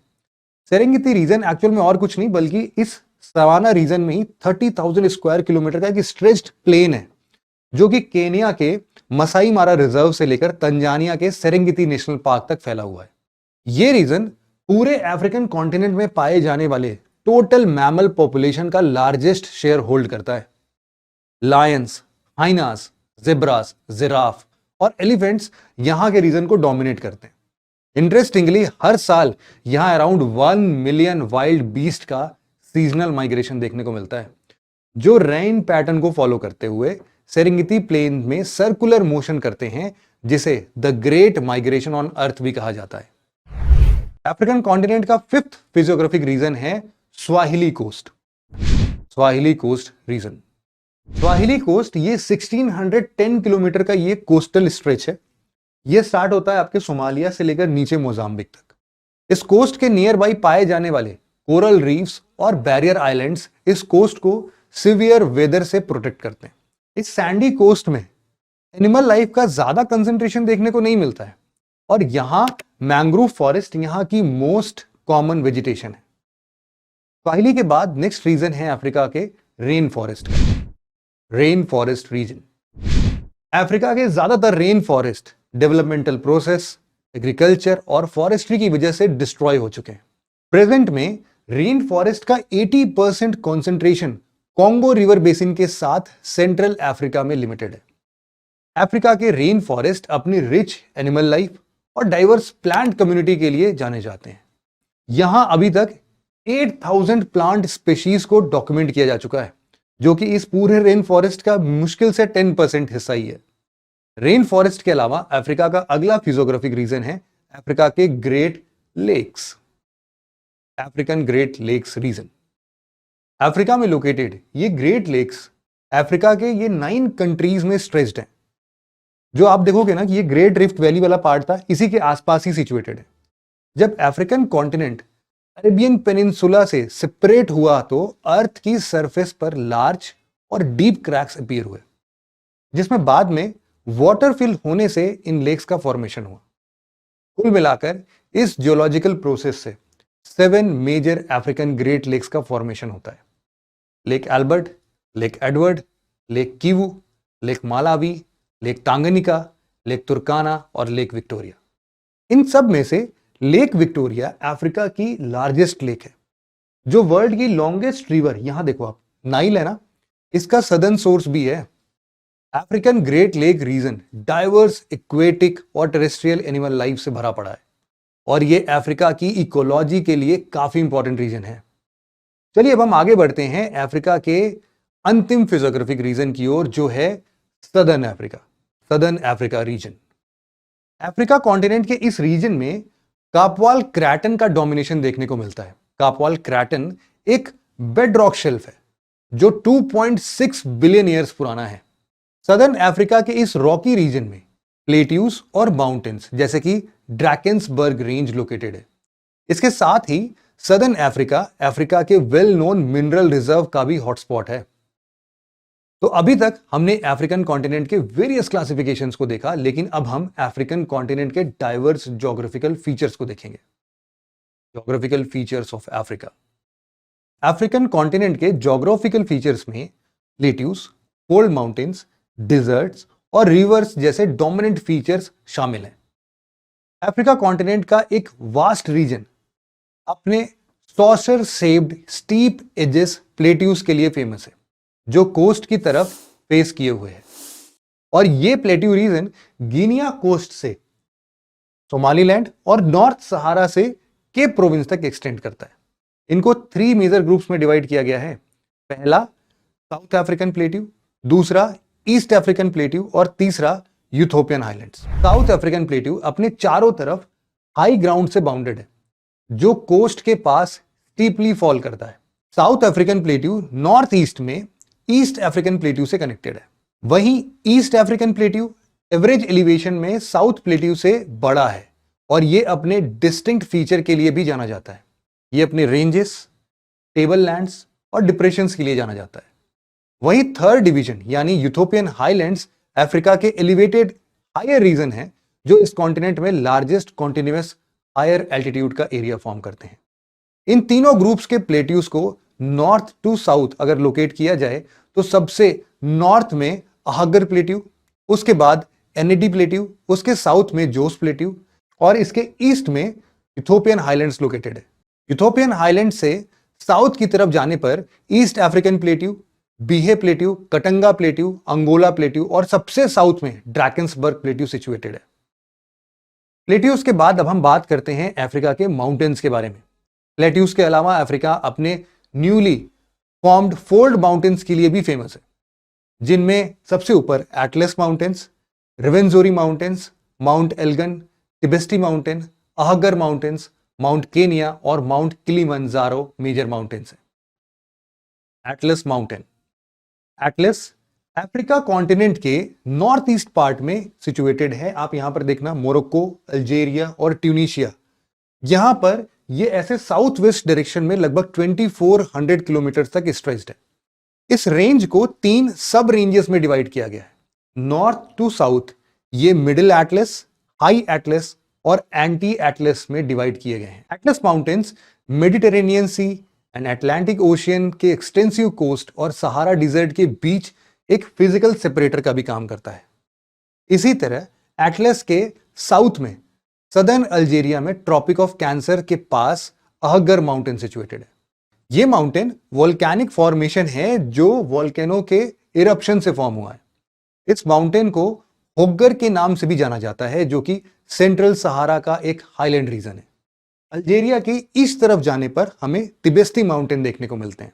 तिबेस्ती माउंटेन मेनली चाड के नदर्न पार्ट में सिचुएटेड है और इनका स्प्रेड नदर्न लाइगर और लीबिया के सदर्न बॉर्डर तक पाया जाता है। ये माउंटेन भी वोल्केनो के इरप्शन से ही फॉर्म हुए हैं। अफ्रीका के मिडिल में 2 इंपॉर्टेंट माउंटेन्स रिवेंजोरी और माउंट एल्गन लोकेटेड है। रिवेंजोरी माउंटेन्स, ये माउंटेन्स 240 स्क्वायर किलोमीटर एरिया में स्ट्रेच करते हुए युगांडा और कॉन्गो में फैले हुए हैं। इन माउंटेन्स को माउंटेन ऑफ मून भी कहते हैं। माउंट स्टैनली की मार्गरेटा पीक यहां की हाईएस्ट पीक है। इसके साथ ही चलते हैं माउंट एल्गन की ओर। माउंट एल्गन एक एक्सटिंक्ट वोल्केनो माउंटेन है जो युगांडा केनिया बॉर्डर पर लेक विक्टोरिया के नॉर्थ ईस्ट पार्ट में लोकेटेड है। इसके अलावा केनिया में सिचुएटेड माउंट केनिया अफ्रीका की माउंट किलिमंजारो के बाद सेकेंड हाईएस्ट माउंटेन है। यह माउंटेन सेंट्रल केनिया में इक्वेटर के ठीक साउथ में लोकेटेड है। वहीं अफ्रीका के highest mountain mount Kilimanjaro Tanzania और केनिया के बॉर्डर पर सिचुएटेड है।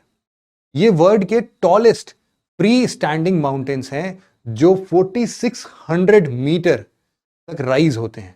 ये एक इनएक्टिव स्ट्रैटो वोल्केनो है जिसमें 3 वोल्केनिक कोन्स कीबो, मोविन्सी और शीरा मौजूद है। अफ्रीका में सबसे ज्यादा अगर कोई फिजियोग्राफिक फीचर डोमिनेंट है तो वो है डिजर्ट, द डिजर्ट्स। दोस्तों अफ्रीका मेनली अपने डिजर्ट्स के लिए जाना जाता है।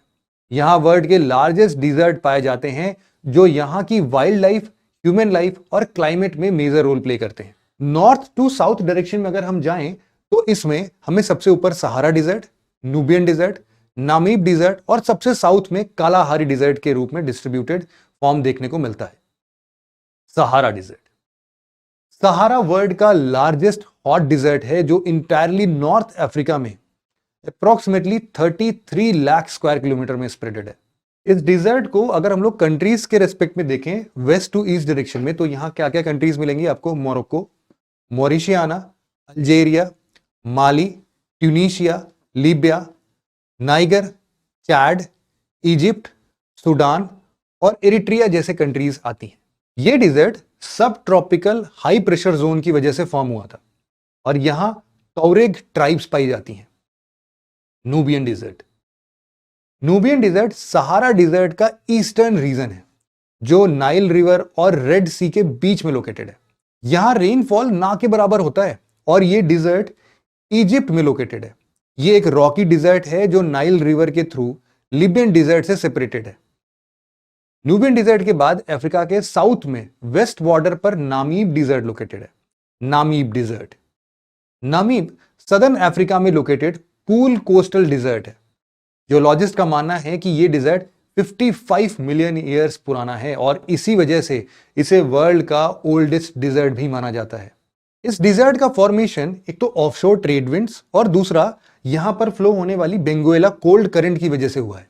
इस सैंडी डिजर्ट में हॉटेंटोट्स ट्राइब का हैबिटेट है। यह डिजर्ट मेनली नामीबिया में ही लोकेटेड है, जैसा नाम से भी पता चल रहा है। इस डिजर्ट के हाई सैंड ड्यून्स और डिजर्ट्स के ओशियन से मिलने वाले कोस्ट यूनेस्को के वर्ल्ड हेरिटेज साइट्स में इंक्लूडेड हैं, जो कि एक मेजर टूरिस्ट अट्रैक्शन भी है। Kalahari dessert, Kalahari dessert Africa के साउथ वेस्ट शोर में नामीब डिजर्ट के साथ लाई करता है। यह desert approximately 3.5 lakh square kilometre area cover करता है और अंगोला, जाम्बिया, नामीबिया, बोत्सवाना और जिम्बाब्वे जैसे कंट्रीज में स्प्रेड है। यह डिजर्ट डायमंड माइनिंग के लिए पूरी दुनिया में बहुत फेमस है। इस स्टोनी रॉकी डिजर्ट का फॉर्मेशन रैन शैडो इफेक्ट की वजह से हुआ है और यहां अफ्रीका का oldest surviving tribal group bushman tribe निवास करते हैं। ड्रेनेज, दोस्तों माउंटेन्स और डिजर्ट के बाद बात अगर अफ्रीका के ड्रेनेज सिस्टम की जाए तो इसमें नाइल, कॉन्गो, नाइगर और जंबेजी रिवर यहां की मोस्ट इंपॉर्टेंट रिवर सिस्टम्स हैं। River Nile, Nile river world की लॉन्गेस्ट रिवर है जो लेक विक्टोरिया और रुवेंजोरी माउंटेन्स के इक्वेटोरियल रेन फॉरेस्ट से कई सारे स्ट्रीम्स के फॉर्म में ओरिजिनेट होती है। ये नदर्न डायरेक्शन में फ्लो करते हुए आगे चलकर लेक एल्बर्ट से मिलती है और इसके बाद हम लोग इसे व्हाइट नाइल के नाम से जानते हैं। व्हाइट नाइल के बाद यहां पर देखना आप, यूथोपियन हाईलैंड्स में एक लेक ताना है। यहां से ब्लू नाइल रिवर ओरिजिनेट होती है और ये व्हाइट नाइल से खार्तूम में मिलती है और इसके बाद इस रिवर को हम लोग नाइल रिवर के नाम से जानते हैं और फिर ये नॉर्थ वेस्ट डायरेक्शन में फ्लो करती है। नाइल रिवर सहारा डिजर्ट और इजिप्ट से होते हुए मेडिटेरेनियन सी में ड्रेन हो जाती है। नाइल रिवर का इजिप्ट के इकोनॉमी पे बहुत ज्यादा सिग्निफिकेंट रोल है और इसी वजह से हम इजिप्ट को गिफ्ट ऑफ नाइल बोलते हैं, क्योंकि इसकी नाइल रिवर की वजह से ही ये इजिप्ट इतना फ्लरिश करता है। नाइल अपने बेसिन में कॉटन कल्टीवेशन, इरिगेशन और हाइड्रो पावर के लिए जानी जाती है, जो इसे अफ्रीका की मोस्ट इंपॉर्टेंट रिवर सिस्टम बनाता है। कायरो, गीजा, खार्तूम ऐसी सिटीज इस रिवर बैंक पर ही सिचुएटेड है। नाइल के बाद अफ्रीका की सेकेंड लॉन्गेस्ट रिवर है रिवर कॉन्गो। रिवर कॉन्गो या फिर जायर कॉन्गो या फिर जायर, ये तीनों ही नाम इस रिवर के हैं और इसका ओरिजिन कटंगा प्लेट्यू से होता है। ये रिवर लेक टांगनिका के साउथ वेस्ट में ओरिजिनेट होती है और अटलांटिक ओशन में मर्ज हो जाती है। जायर बेसिन अर्थ का वेटेस्ट रीजन है जो कि डेंस इम्पेनेट्रेबल फॉरेस्ट से घिरा हुआ है। यहां अफ्रीका की पिग्मी ट्राइब्स का हैबिटेट है और यह रिवर इक्वेटर को 2 बार क्रॉस करती है। तो ऐसे क्वेश्चंस यूजुअली पीसीएस में पूछे जा सकते हैं आपसे। इन दोनों के अलावा रिवर नाइगर अफ्रीका की थर्ड इंपॉर्टेंट रिवर है। रिवर नाइगर, यह वेस्ट अफ्रीका की सबसे ज्यादा इंपॉर्टेंट रिवर है। इसका ओरिजिन गिनिया में ओशन के नजदीक फाउंट डिलो माउंटेन से होता है, लेकिन यह रिवर नॉर्थ में फ्लो होते हुए साउथ को टर्न करती है और एक वाइड आर्क का फॉर्मेशन करती है और फाइनली गल्फ ऑफ गिनिया में अटलांटिक ओशन में मर्ज हो जाती है। वहीं अफ्रीका की fourth longest river river Zambezi Indian Ocean में फ्लो होने वाली अफ्रीका की लॉन्गेस्ट रिवर है। इसका राइज जाम्बिया में होता है और यह river Namibia, Angola, Botswana, Zimbabwe से होते हुए इंडियन ओशन में मर्ज हो जाता है। इस रिवर का मोस्ट नोटेड फीचर है यहां का विक्टोरिया फॉल्स, जो कि यहां की एक मेजर टूरिस्ट अट्रैक्शन भी है। दोस्तों, अफ्रीका अपनी बायोडायवर्सिटी और रिच नेचुरल रिसोर्सेस के लिए जाना जाता है, जिसे climate change, corruption, political instability और सोशल अनरेस्ट कॉन्टिन्यूअसली चैलेंज कर रहा है। अफ्रीका की ह्यूज इनइक्वालिटी गैप की वजह से यहाँ की मेजॉरिटी डिप्रेस क्लास को पावरफुल क्लास ने एक्सप्लॉइट किया है, जिसे कुछ लोगों द्वारा रिसोर्सेस कर्स ऑन अफ्रीका भी कहा जाता है। ग्लोबल एफर्ट्स और अफ्रीकन नेशन का कोऑर्डिनेटेड अप्रोच यहाँ की बायोडायवर्सिटी और पीस को प्रोटेक्ट करने के लिए काफी जरूरी है।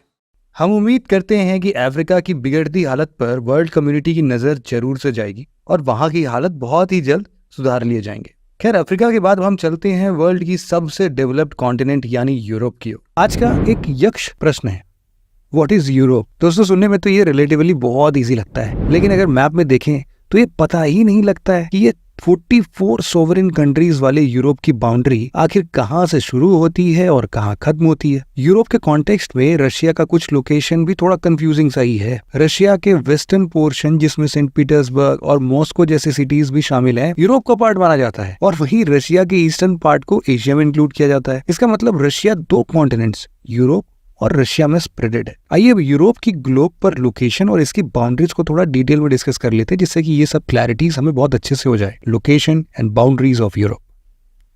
यूरोप नदर्न हेमिस्फीयर के टेम्परेट जोन में लाई करता है। ईस्ट में ये एशिया से यूरल माउंटेन, कैस्पियन सी, कॉकशस माउंटेन और ब्लैक सी के थ्रू सेपरेटेड है। वहीं साउथ में ये कॉन्टिनेंट मेडिटेरेनियन सी से बॉर्डर्ड है। साउथ वेस्ट की बात करें तो यूरोप स्ट्रेट ऑफ जिब्राल्टर के थ्रू अफ्रीका से सेपरेट होता है। वहीं वेस्ट में अटलांटिक ओशन यूरोप की बाउंड्री को मार्क करता है। यूरोप के नॉर्थ बाउंड्री की बात करें ना, तो ये नॉर्थ में आर्कटिक ओशन से घिरा हुआ है। इतनी बात तो हम सबको बहुत अच्छे से समझ में आ गई होगी। इंटरेस्टिंगली, यूरोप को पेनिनसुला ऑफ पेनिनसुलास भी कहा जाता है। जिन्हें नहीं पता उन्हें बता दूं कि पेनिनसुला ऐसा पीस ऑफ लैंड होता है जो 3 साइड से वाटर से सराउंडेड हो। तो इंडियन पेनिनसुला आपको याद होगा, कहते हैं ना हम लोग, सिमिलर रीजन के कारण। और यूरोप में आपको ऐसे बहुत से पेनिनसुला देखने को मिलेंगे। Iberian peninsula, Italian peninsula, Balkan peninsula और स्कैंडिनेवियन पेनिनसुलास यूरोप के कुछ बेस्ट नोन पेनिनसुलास में से एक है। यूरोप खुद भी यूरेशियन सुपर कॉन्टिनेंट का वेस्टर्न पेनिनसुला है, जो अपने नॉर्थ में आर्कटिक ओशन, वेस्ट में अटलांटिक ओशन और साउथ में मेडिटेरेनियन सी, ब्लैक सी और कैस्पियन सी से बॉर्डर्ड है। लोकेशन के बाद आइए अब एक नजर डालते हैं यूरोप के फिजियोग्राफी पर। Physical regions of Europe.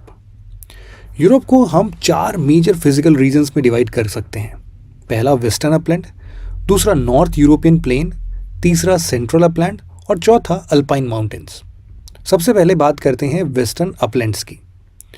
Western upland, जिसे नदर्न हाईलैंड भी कहा जाता है, यूरोप के वेस्टर्न एज को एक कर्व में कवर करता है, जिसमें शामिल है Scandinavia, Finland, Iceland, Scotland, Ireland, France के ब्रिटेनी रीजन, स्पेन और Portugal.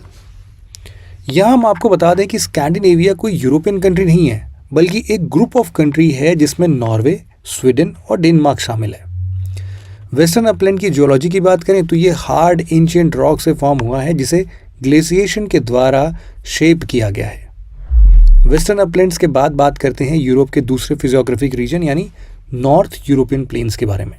North European plain southern United Kingdom से लेकर ईस्ट में रशिया तक एक्सटेंडेड है। इन प्लेन्स में France, Belgium, Netherland, Germany, Denmark, Poland, Baltic states और बेलारूस कंट्रीज के पार्ट्स इंक्लूडेड हैं।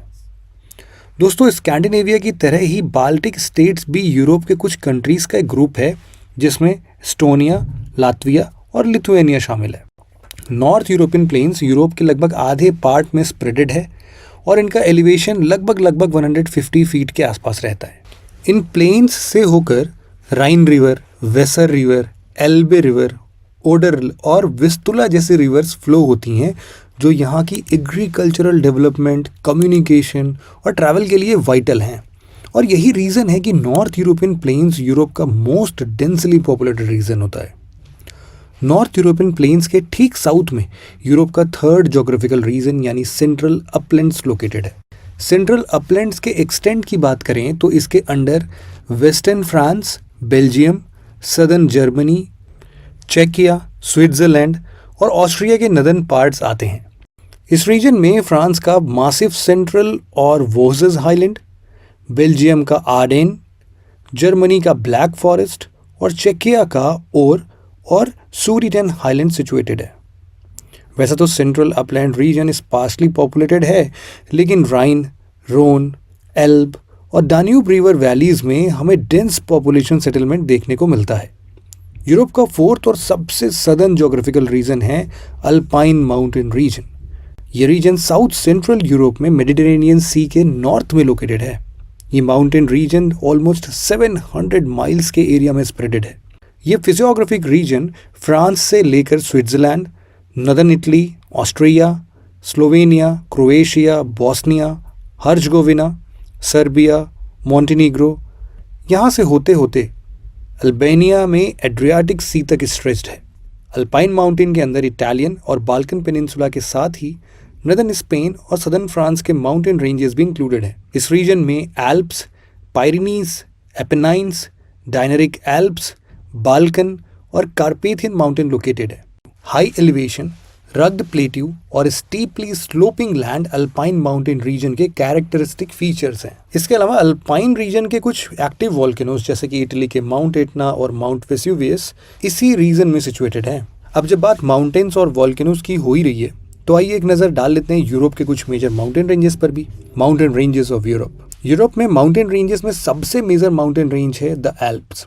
Alps mountain range south central Europe में 700 माइल्स की डिस्टेंस में स्ट्रेच्ड है। ये माउंटेन्स फ्रांस की सदर्न कोस्ट लाइन से लेकर स्विट्जरलैंड, इटली, ऑस्ट्रिया होते हुए स्लोवेनिया, क्रोएशिया, बॉस्निया और हर्जगोविना तक स्प्रेडेड है, जहां इसे डायनेरिक एल्प्स के नाम से जाना जाता है। एल्प्स माउंटेन रेंज का एंड अल्बानिया में एड्रियाटिक सी के पास होता है। ये mountain range stunning scenery, glaciers, lakes और प्लैनेट पर बेस्ट स्कीइंग कंडीशन के लिए जाना जाता है। एल्प्स माउंटेन डैन्यूब, पो, राइन और रोन जैसे यूरोप के मोस्ट इंपॉर्टेंट रिवर्स का ओरिजिन प्लेस भी है। एल्प्स के बाद अब हम बात करते हैं यूरोप के दूसरे माउंटेन रेंजेस यानी बाल्कन माउंटेन्स के बारे में। बाल्कन माउंटेन्स बाल्कन पेनिनसुला के ईस्टर्न पार्ट में यूगोस्लाविया से बुल्गारिया तक स्प्रेडेड है। बाल्कन माउंटेन्स का हाईएस्ट पीक बोटेव पीक है, जिसका एलिवेशन 2376 मीटर्स है। इन माउंटेन रेंजेस में बहुत से प्रोटेक्टेड एरियाज देखने को मिलते हैं, जिसमें सेंट्रल बाल्कन नेशनल पार्क और बुल्गारिया नेशनल पार्क कुछ मेजर नेशनल पार्क्स हैं। एल्प्स और बाल्कन्स के बाद यूरोप का थर्ड माउंटेन रेंज है Carpathian mountains. Carpathian mountains central Europe में एक आर्क की फॉर्म में लोकेटेड है। 1500 किलोमीटर लॉन्ग ये माउंटेन रेंज चेक Republic, Austria, Slovakia, Poland, Ukraine, Romania और सर्बिया तक एक्सटेंड करता है। तात्रा माउंटेन रेंज कार्पेथियन की हाईएस्ट रेंज है, जिसकी हाईएस्ट पीक 2600 मीटर्स के आसपास है। कार्पेथियन यूरोप में ब्राउन बियर्स, वोल्व्स और लायनेक्स की हाईएस्ट पॉपुलेशन को हैबिटेट प्रोवाइड करता है, जिनकी हाईएस्ट कंसंट्रेशन रोमानिया में देखने को मिलती है। इसके अलावा कार्पेथियन यूरोप के प्लांट स्पीशीज को भी बहुत ज़्यादा हैबिटेट प्रोवाइड करता है। कार्पेथियन माउंटेन्स के बाद अब हम बात करते हैं यूरोप के ईस्टर्न बॉर्डर पर लोकेटेड यूरल माउंटेन्स के बारे में, जो यूरोप के मोस्ट फेमस माउंटेन रेंजेस में से एक है। यूरल माउंटेन एक नैरो माउंटेन रेंज है जो 2500 किलोमीटर में मेनली वेस्टर्न रशिया में लोकेटेड है।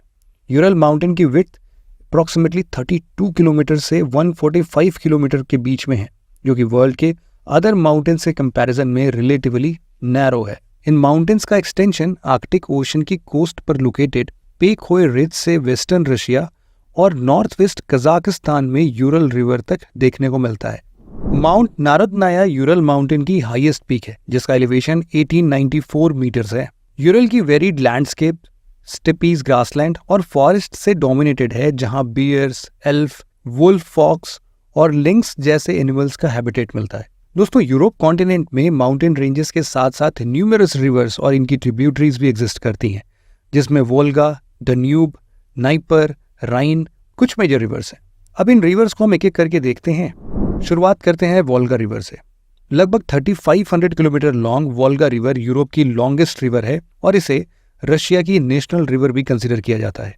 इसका ओरिजिन रशिया में लोकेटेड वाल्दाई हिल्स से होता है, जहां से ये रिवर रशिया के सेंट्रल पार्ट से होते हुए रशिया के साउथ में कैस्पियन सी में ड्रेन होती है। रशिया की capital Moscow Volga river basin में ही लोकेटेड है। वोल्गा के बाद यूरोप का सेकंड मोस्ट इंपॉर्टेंट रिवर है डन्यूब। लगभग 2800 किलोमीटर लंबी डन्यूब रिवर को यूरोपियन कॉन्टिनेंट की सेकंड लॉन्गेस्ट रिवर कंसिडर किया जाता है। जर्मनी के ब्लैक फॉरेस्ट रीजन से ओरिजिनेट होकर ये रिवर यूरोप की 10 कंट्रीज से होकर फ्लो होती है। ये river Germany, Austria, Slovakia, Hungary, Croatia, Serbia, Romania, Bulgaria, Moldova और यूक्रेन से होते हुए ब्लैक सी में ड्रेन होती है। डन्यूब रिवर के किनारे जर्मनी का रेगिंसबर्ग, ऑस्ट्रिया का वियना, हंगरी का बुडापेस्ट और सर्बिया का बेलग्रेड जैसी सिटीज लोकेटेड है। दान्यूब रिवर यूरोप का मोस्ट सिग्निफिकेंट कॉमर्शियल वाटरवे भी प्रोवाइड करता है। इसके अलावा 170 किलोमीटर के अप्रॉक्सीमेटली लॉन्ग राइन मेन दान्यूब कैनाल दान्यूब रिवर को नॉर्थ सी से भी जोड़ता है। दान्यूब के बाद यूरोप की थर्ड मोस्ट इंपॉर्टेंट रिवर है नाइपर रिवर। लगभग 2200 kilometre long NIPER river Volga, दान्यूब और यूरल रिवर के बाद यूरोप की फोर्थ लार्जेस्ट रिवर है। नाइपर का ओरिजिन भी रशिया के वाल्दाई हिल से ही होता है, जहां से ये रिवर साउथ में बेलारूस में एंटर करती है। बेलारूस से यूक्रेन होते हुए नाइपर फाइनली ब्लैक सी में ड्रेन हो जाती है। ये रिवर बेलारूस और यूक्रेन के बीच नेचुरल बॉर्डर भी फॉर्म करती है और इसके साथ नाइपर रिवर यूक्रेन की इकोनॉमी के लिए वाइटल वाटरवे प्रोवाइड करती है, जो यूक्रेन को यूरोप के अदर वाटरवेज से कनेक्ट करता है। नाइपर रिवर के बाद राइन रिवर यूरोप की एक मेजर रिवर है। राइन का ओरिजिन स्विस एल्प्स के सदर्न पार्ट से होता है। नाइपर रिवर के बाद राइन रिवर यूरोप की एक मेजर रिवर बनती है। राइन का ओरिजिन स्विस एल्प्स के सदर्न पार्ट से होता है। राइन रिवर स्विट्जरलैंड से नॉर्थ डायरेक्शन में फ्लो करते हुए लिक्टेनस्टाइन और स्विट्जरलैंड के बीच बाउंड्री फॉर्म करती है। उसके बाद और भी बहुत सारी कंट्रीज हैं जिनका ये बॉर्डर फॉर्मेशन होता है, जैसे कि स्विट्जरलैंड ऑस्ट्रिया और स्विट्जरलैंड जर्मनी। इसके आगे राइन river Germany French border form करने के बाद नीदरलैंड्स पहुंच जाती है। नीदरलैंड्स में राइन 3 ब्रांचेस में डिवाइड हो जाती है, जिसे राइन, म्यूज और शेल्ट के नाम से जाना जाता है। स्पेलिंग बहुत डिफिकल्ट है, प्लीज़ एक बार ध्यान दे दीजिएगा। और फाइनली राइन रिवर नॉर्थ सी में ड्रेन हो जाती है। दोस्तों, जैसे कि इस वीडियो में हमने पहले भी डिस्कस किया था ना कि यूरोप को पेनिनसुला ऑफ पेनिनसुलास कहा जाता है, जिसका मतलब अब समझ सकते हैं कि यहाँ बहुत सारे वाटर बॉडीज़ हैं। वैसे आपको बता दें कि हमने पहले ही वर्ल्ड के सारे गल्फ्स के ऊपर एक एनिमेटेड वीडियो बना रखा है, जिसे आप इस वीडियो के डिस्क्रिप्शन में दिए हुए लिंक पर क्लिक करके भी देख सकते हैं। खैर, आइए अब यूरोप के इन वाटर बॉडीज़ को ज़रा डिटेल में देख लेते हैं। Major water bodies of Europe. दोस्तों, रिवर सिस्टम के अलावा यूरोप कॉन्टिनेंट वर्ल्ड के कुछ मोस्ट इंपॉर्टेंट सी, बेस और गल्फ को भी होस्ट करता है। यूरोप के अराउंड लोकेटेड वाटर बॉडीज़ में ना Sea of Azov, Black Sea of Marmara, Mediterranean Sea, Aegean Sea, Ionian Sea, Adriatic Sea, Tyrrhenian Sea, Strait of Gibraltar, Bay of Biscay, English Channel, Strait of Dover, North Sea, Barent Sea, Baltic Sea और gulf of Finland जैसे कुछ important water bodies हैं। अब आपको भी समझ में आ रहा होगा कि यहाँ पर बहुत सारी चीज़ें हैं, इनको मैप में देखना बहुत ज़रूरी है। सबसे पहले बात करते हैं यूरोप के साउथ वेस्ट में लोकेटेड सी ऑफ अजोव के बारे में। इस वाटर बॉडी का डेप्थ लगभग 14 मीटर है। सी ऑफ अजोव नॉर्थ में यूक्रेन, ईस्ट में रशिया और वेस्ट में क्रीमियन पेनिनसुला से बाउंडेड है। इसका ओपन सी के साथ कनेक्ट की बात करें तो ये साउथ में स्ट्रेट ऑफ कर्च के थ्रू ब्लैक सी से कनेक्टेड है, जो यूरोप का one of the most important sea में से एक है। लगभग 4 लाख स्क्वायर किलोमीटर एरिया के साथ ब्लैक सी अटलांटिक ओशन का ही एक मार्जिनल सी है, जो यूरोप और एशिया कॉन्टिनेंट के बीच लोकेटेड है। नॉर्थ में रशिया और यूक्रेन, वेस्ट में रोमानिया और बुल्गारिया, ईस्ट में जॉर्जिया और साउथ में टर्की जैसे कंट्रीज़ ब्लैक सी को बॉर्डर करती हैं। इसमें अगर आपको फॉर्मूला याद करना है ना, या ट्रिक याद करनी है, तो आप इसको ऐसे याद कर लेना, अर्बन जीटी रोड, जिसमें URB और GTR ये 6 मेजर कंट्रीज़ हैं जो कि ब्लैक सी को बॉर्डर करते हैं। तो उससे आप लोग अर्बन जीटी रोड के नाम से भी याद कर सकते हो। इसके अलावा डन्यूब, नीस्टर, डॉन, नाइपर और रियोनी जैसे यूरोप की मोस्ट इंपॉर्टेंट रिवर्स भी ब्लैक सी में ही ड्रेन करती हैं। अब यहाँ पर स्पेलिंग वापस से एक बार आप लोग ध्यान में रख लेना। यहाँ आपने एक टर्म थोड़ी देर पहले सुना होगा, मार्जिनल सी। जिन्हें नहीं पता उनके लिए बता देते हैं कि मार्जिनल सीज ऐसे सी होते हैं जो किसी ओशन का पार्ट होते हैं, लेकिन साथ ही ये किसी लैंड मास से पार्शली इनक्लोज्ड होते हैं। इनको इनक्लोज करने वाली लैंड कोई आइलैंड, आर्चिपेलेगो या पेनिनसुला के फॉर्म में भी हो सकती है। तो ब्लैक सी के साउथ की ओर जाने पर हमें सी ऑफ मरमरा देखने को मिलता है। सी ऑफ मरमरा टर्की के एशियन और यूरोपियन पार्ट को सेपरेट करता है। ये सी डार्डेनल्स स्ट्रेट के थ्रू एजियन सी से भी लिंक्ड है। यूरोप के सदर्न पार्ट में मेडिटेरेनियन सी लोकेटेड है और वाटर बॉडीज जैसे कि एजियन सी, एड्रियाटिक सी, आयोनियन सी, टायरेनियन सी और एल्बोरन सी मार्जिनल सीज हैं जो मेडिटेरेनियन सी के ही पार्ट हैं। 2.5 मिलियन स्क्वायर किलोमीटर्स में स्प्रेडेड ये मेडिटेरेनियन सी वर्ल्ड का one of the largest sea है। ये सी नॉर्थ में यूरोप, साउथ में अफ्रीका और ईस्ट में एशिया से बॉर्डर्ड है। वेस्ट में Mediterranean Sea Strait of Gibraltar के थ्रू अटलांटिक ओशन से कनेक्टेड है। Greece, Spain, Italy, France, Croatia, Algeria, इन सभी के साथ साथ कुछ और भी देश हैं, कुछ मेजर कंट्रीज हैं इस सी के अलोंग लोकेटेड है। मेडिटेरेनियन सी के सबसे पहले मार्जिनल सी है एजियन सी। एजियन सी मेडिटेरेनियन सी का फोर्थ लार्जेस्ट मार्जिनल सी है, जो कि एनाटोलिया और बाल्कन पेनिनसुला के बीच में लोकेटेड है। एजियन सी के नॉर्थ वेस्ट में लोकेटेड है एड्रियाटिक सी। एड्रियाटिक सी सेमी इनक्लोज्ड वाटर बॉडी है, जो कि मेडिटेरेनियन सी का नदर्न मोस्ट एक्सटेंशन है। एड्रियाटिक सी इटालियन पेनिनसुला के ईस्टर्न पार्ट को बाल्कन पेनिनसुला की कंट्री से सेपरेट करता है। एड्रियाटिक सी एपेनाइन माउंटेन्स, डायनेरिक एल्प्स और अदर माउंटेन रेंजेस से सराउंडेड है। इस सी के around Italy, Croatia, Albania, Montenegro, Slovenia, Bosnia और हर्जगोविना जैसे कंट्रीज लोकेटेड हैं। एड्रियाटिक सी के साउथ में मेडिटेरेनियन सी का एक और मार्जिनल सी है आयनियन सी। स्ट्रेट ऑफ ओट्रांटो एड्रियाटिक सी को आयनियन सी से लिंक करता है। वहीं स्ट्रेट ऑफ मेसिना आयोनियन सी को टायरेनियन सी से जोड़ता है। टायरेनियन सी मेडिटेरेनियन सी का ही एक पार्ट है, जो इटालियन पेनिनसुला, सार्डिनिया आइलैंड और कॉर्सिका आइलैंड्स के बीच में लोकेटेड है। सिसिली, एल्बा टायरेनियन सी में ही लोकेटेड है। मेडिटेरेनियन सी के साउथ वेस्ट एक्सटेंशन है अल्बोरन सी, जो कि आइबेरियन पेनिनसुला और अफ्रीका कॉन्टिनेंट के नदर्न पार्ट के बीच में लोकेटेड है। अल्बोरन सी वेस्ट में ब्रिटिश ओवरसीज टेरिटरी जिब्राल्टर से, नॉर्थ में स्पेन से और साउथ में अल्जीरिया और मोरक्को से बॉर्डर्ड है। अल्बोरन सी के एक्सट्रीम वेस्टर्न एंड पर लाई करने वाला स्ट्रेट ऑफ जिब्राल्टर मेडिटेरेनियन सी को अटलांटिक ओशन से कनेक्ट करता है। अल्बोरन सी बॉटल नोज डॉल्फिन्स की लार्जेस्ट पॉपुलेशन को होस्ट करता है। इसके साथ ही ये रीजन लॉगरहेड टर्टल्स का क्रिटिकल फीडिंग ग्राउंड भी है। दोस्तों, ये तो रही यूरोप के साउथ में लोकेटेड वाटर बॉडीज की बात। अब बात करते हैं यूरोप में कॉन्टिनेंट के वेस्टर्न बॉर्डर पर लोकेटेड वाटर बॉडीज की। दोस्तों, ये तो रही यूरोप के साउथ में लोकेटेड वाटर बॉडीज की बात। अब बात करते हैं यूरोप में कॉन्टिनेंट के वेस्टर्न बॉर्डर पर लोकेटेड वाटर बॉडीज की। जैसे कि आप जानते हैं ना कि यूरोप के वेस्ट में अटलांटिक ओशन लोकेटेड है। अटलांटिक ओशन का ही एक एक्सटेंशन है Bay of Biscay. Bay of Biscay Europe के वेस्टर्न कोस्ट पर और आयरलैंड के साउथ में लोकेटेड सेल्टिक सी के साउथ में सिचुएटेड है। ये बे ईस्ट में फ्रांस और साउथ में स्पेन से बॉर्डर है। बे ऑफ बिस्के के सदर्न पार्ट को कैंटाब्रियन सी के नाम से भी जाना जाता है। बे ऑफ बिस्के के नॉर्थ में ना इंग्लिश चैनल लोकेटेड है। ये वर्ल्ड का बिजिएस्ट शिपिंग रूट माना जाने वाला इंग्लिश चैनल अटलांटिक ओशन का ही एक मेजर आर्म है, जो ग्रेट ब्रिटेन के साउथ कोस्ट और फ्रांस के नॉर्थ कोस्ट के बीच लोकेटेड है। यहाँ आपकी जानकारी के लिए बता दें कि नॉर्थ सी यूरोप का सबसे वायलेंट सीज में से एक है। इंग्लिश चैनल के नॉर्थ में Strait of Dover English Channel को नॉर्थ सी से लिंक करता है। North Sea Great Britain, Germany, Denmark, Belgium, Norway और नीदरलैंड से बॉर्डर्ड है। नॉर्थ सी अटलांटिक ओशन से इंग्लिश चैनल के थ्रू कनेक्टेड है। बाल्टिक सी की 8000 किलोमीटर लॉन्ग कोस्टलाइन को Sweden, Finland, Estonia, Latvia, Lithuania, Poland, Germany, Denmark और Russia के कालिनिनग्राड रीजन शेयर करते हैं। ये एस्टिमेट के अकॉर्डिंग 250 से ज़्यादा रिवर्स और स्मॉल स्ट्रीम्स बाल्टिक सी में ड्रेन होते हैं। बाल्टिक सी में ही यूरोप की दो major water bodies gulf of Bothnia और गल्फ ऑफ फिनलैंड सिचुएटेड है। Gulf of Bothnia Baltic sea के नदर्न मोस्ट पार्ट पर है, जो स्वीडन और फिनलैंड से बॉर्डर्ड है। वहीं gulf of Finland Baltic sea के ईस्टर्न मोस्ट एक्सटेंशन पे है, जो फिनलैंड, रशिया और एस्टोनिया कंट्रीज से बॉर्डर करता है। अब आखिर में बात करते हैं यूरोप के नॉर्थ में सिचुएटेड वाटर बॉडीज़ की, जो यहाँ बेरेंट सी और वाइट सी से घिरे हुए हैं। बेरेंट सीज आर्कटिक ओशियन के एक मार्जिनल सी है, जो कि रशिया और नॉर्वे के नदर्न कोस्ट पर सिचुएटेड है। बेरेंट सी स्वालबार्ड आर्चिपेलागो, कोला पेनिनसुला, नॉर्वीजियन और ग्रीनलैंड सी से बाउंडेड है। इसके अलावा बेरेंट सी में पेट्रोलियम और नेचुरल गैस जैसे बहुत सारे हाइड्रोकार्बन्स का वास्ट रिजर्व लोकेटेड है। वहीं अगर बात की जाए वाइट सी की, तो वाइट सी बेरेंट सी का ही सदर्न आर्म है, जो रशिया के नॉर्थ वेस्टर्न कोस्ट पर सिचुएटेड है।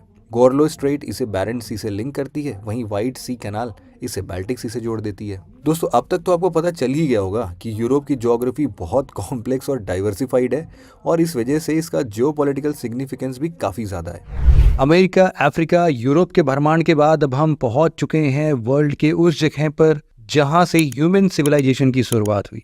जी हाँ, सही पहचाना आपने, हम बात कर रहे हैं मिडिल ईस्ट एशिया के बारे में।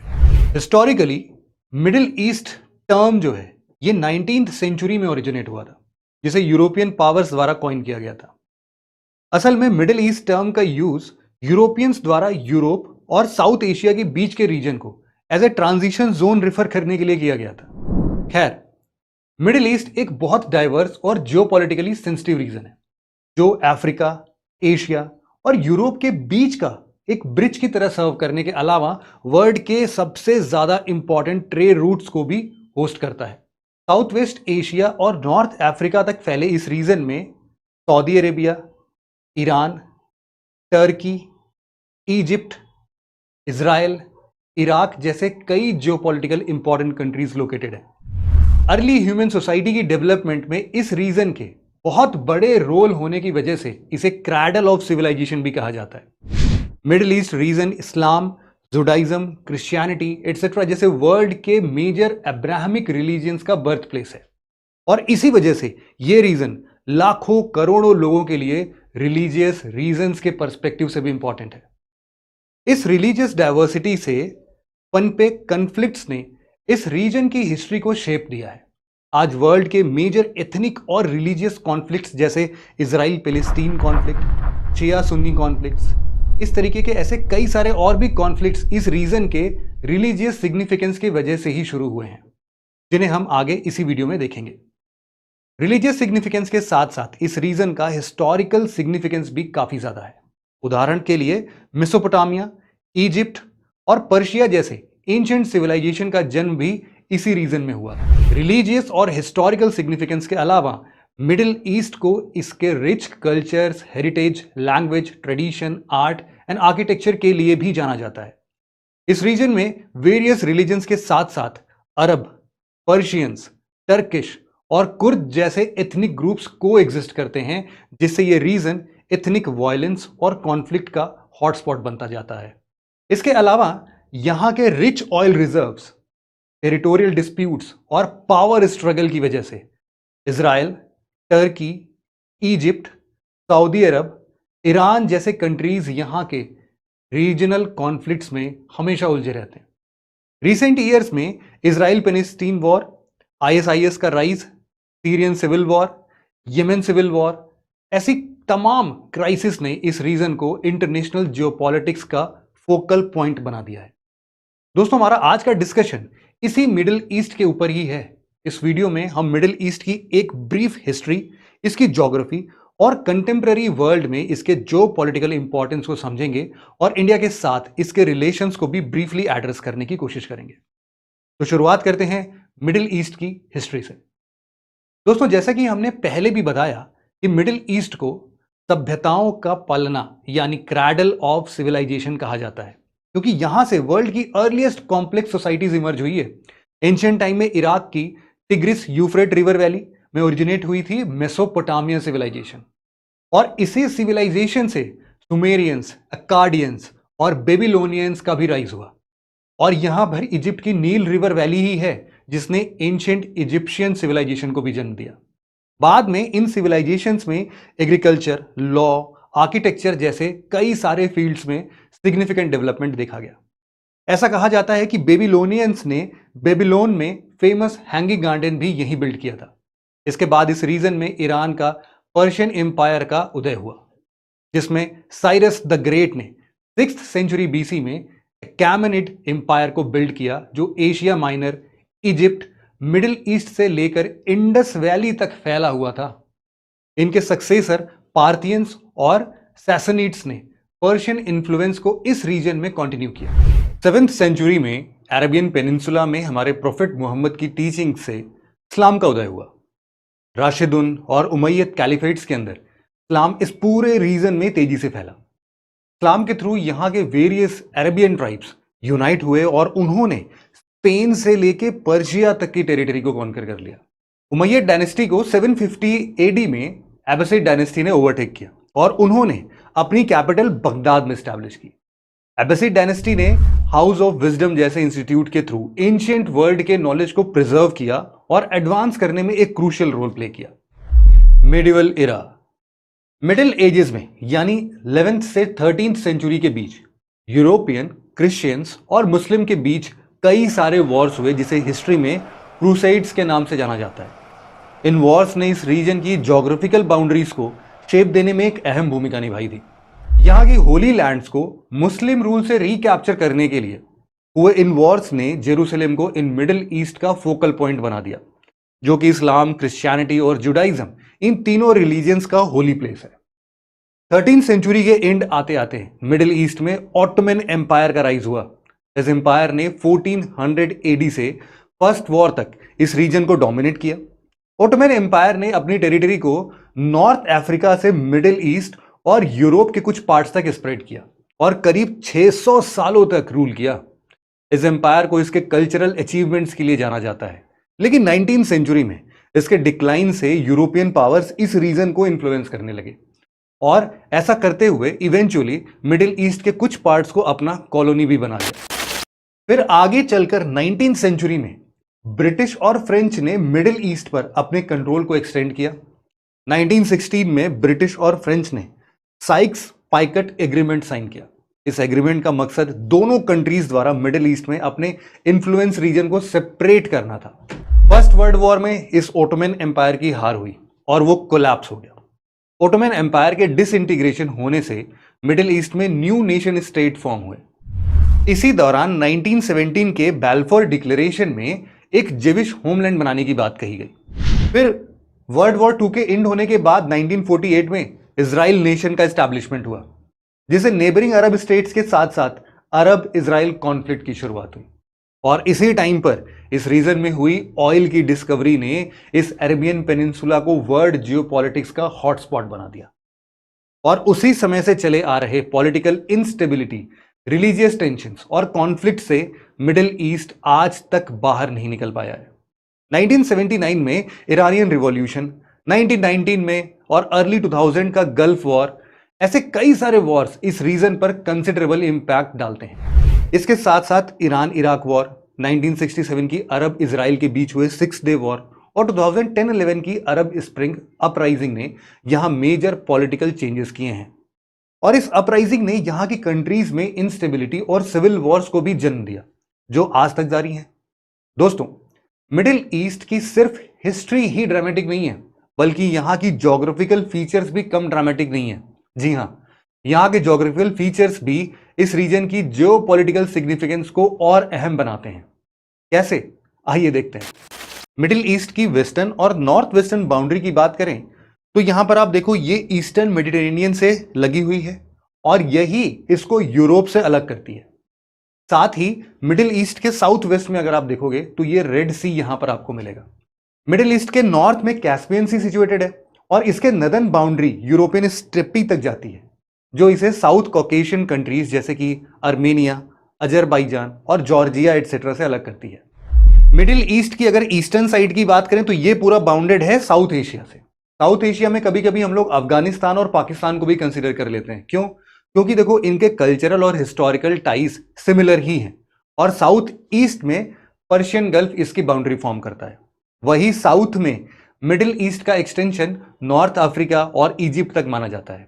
हालांकि बॉर्डर डेफिनेशन में मिडिल ईस्ट की साउथ बाउंड्री का एक्सटेंशन सूडान और लीबिया तक माना जाता है। यहां पे गल्फ ऑफ एडन और ये पूरा अरेबियन सी इसकी साउथ बाउंड्री फॉर्म करते हैं। सब रीजन्स ऑफ मिडिल ईस्ट। इसके अलावा इस पूरे मिडिल ईस्ट रीजन को हम लोग 3 सब रीजन्स में भी डिवाइड करके पढ़ सकते हैं, जिसमें से पहला है ये अरेबियन पेनिनसुला। उसके बाद उधर साइड में आप देखोगे लेवेंट रीजन और एक पूरा ऐसे फर्टाइल क्रीसेंट बनता है। ये 3 रीजन है। सबसे पहले अगर इस अरब पेनिनसुला की बात करें तो इसे अरब वर्ल्ड का हार्ट माना जाता है, दिल माना जाता है, जिसमें Saudi Arab, Yemen, Oman, United Arab Emirates मतलब कि यूएई, कतर, बहराइन और कुवैत जैसे कंट्रीज शामिल हैं। वहीं ईस्टर्न मेडिटेरेनियन सी पर सिचुएटेड ये लेवेंट रीजन जो है ना, यहाँ पर इजराइल, जॉर्डन और सीरिया जैसे कंट्रीज आते हैं। और फाइनली क्रीसेंट रीजन की जो हम बात कर रहे थे, वहां पर ईस्टर्न मेडिटेरेनियन से पूरा ये टिग्रिस यूफ्रेट तक का एक स्ट्रेच्ड फर्टाइल लैंड है। इसकी पूरी ये जो स्ट्रिप है, इसको हम लोग क्रीसेंट रीजन बोलते हैं। इस पूरे सब रीजन के अंदर इराक, ईरान और टर्की के कुछ पार्ट शामिल किए जा सकते हैं। ये सब रीजन मिडिल ईस्ट के कल्चरल और हिस्टोरिकल आइडेंटिटी के पर्सपेक्टिव से काफी सिग्निफिकेंट माना जाता है। मिडिल ईस्ट के ज्योग्राफी का एक इंपॉर्टेंट एस्पेक्ट ये है कि यहाँ ज्योग्राफिकल फीचर्स हाईली वेरीड हैं, मतलब कि बहुत ज्यादा चेंज होते हैं। यहाँ वर्ल्ड का लार्जेस्ट डिजर्ट से लेकर माउंटेन्स, प्लेट्यूज और यहाँ तक कि वर्ल्ड की कुछ मोस्ट इंपॉर्टेंट रिवर्स भी फ्लो करती हैं। सबसे पहले शुरुआत करते हैं मिडिल ईस्ट के सबसे डोमिनेंट फिजिकल फीचर्स यानी डिजर्ट से। दोस्तों, इस रीजन में पाए जाने वाला ये अरेबियन डिजर्ट मिडिल ईस्ट का लार्जेस्ट डिजर्ट है। अरेबियन पेनिनसुला का मैक्सिमम रीजन इस डिजर्ट से ही कवर हो जाता है। ये डिजर्ट अपने वास्ट सैंड ड्यून्स और एक्सट्रीम एरिडिटी की वजह से बहुत ज्यादा पॉपुलर है।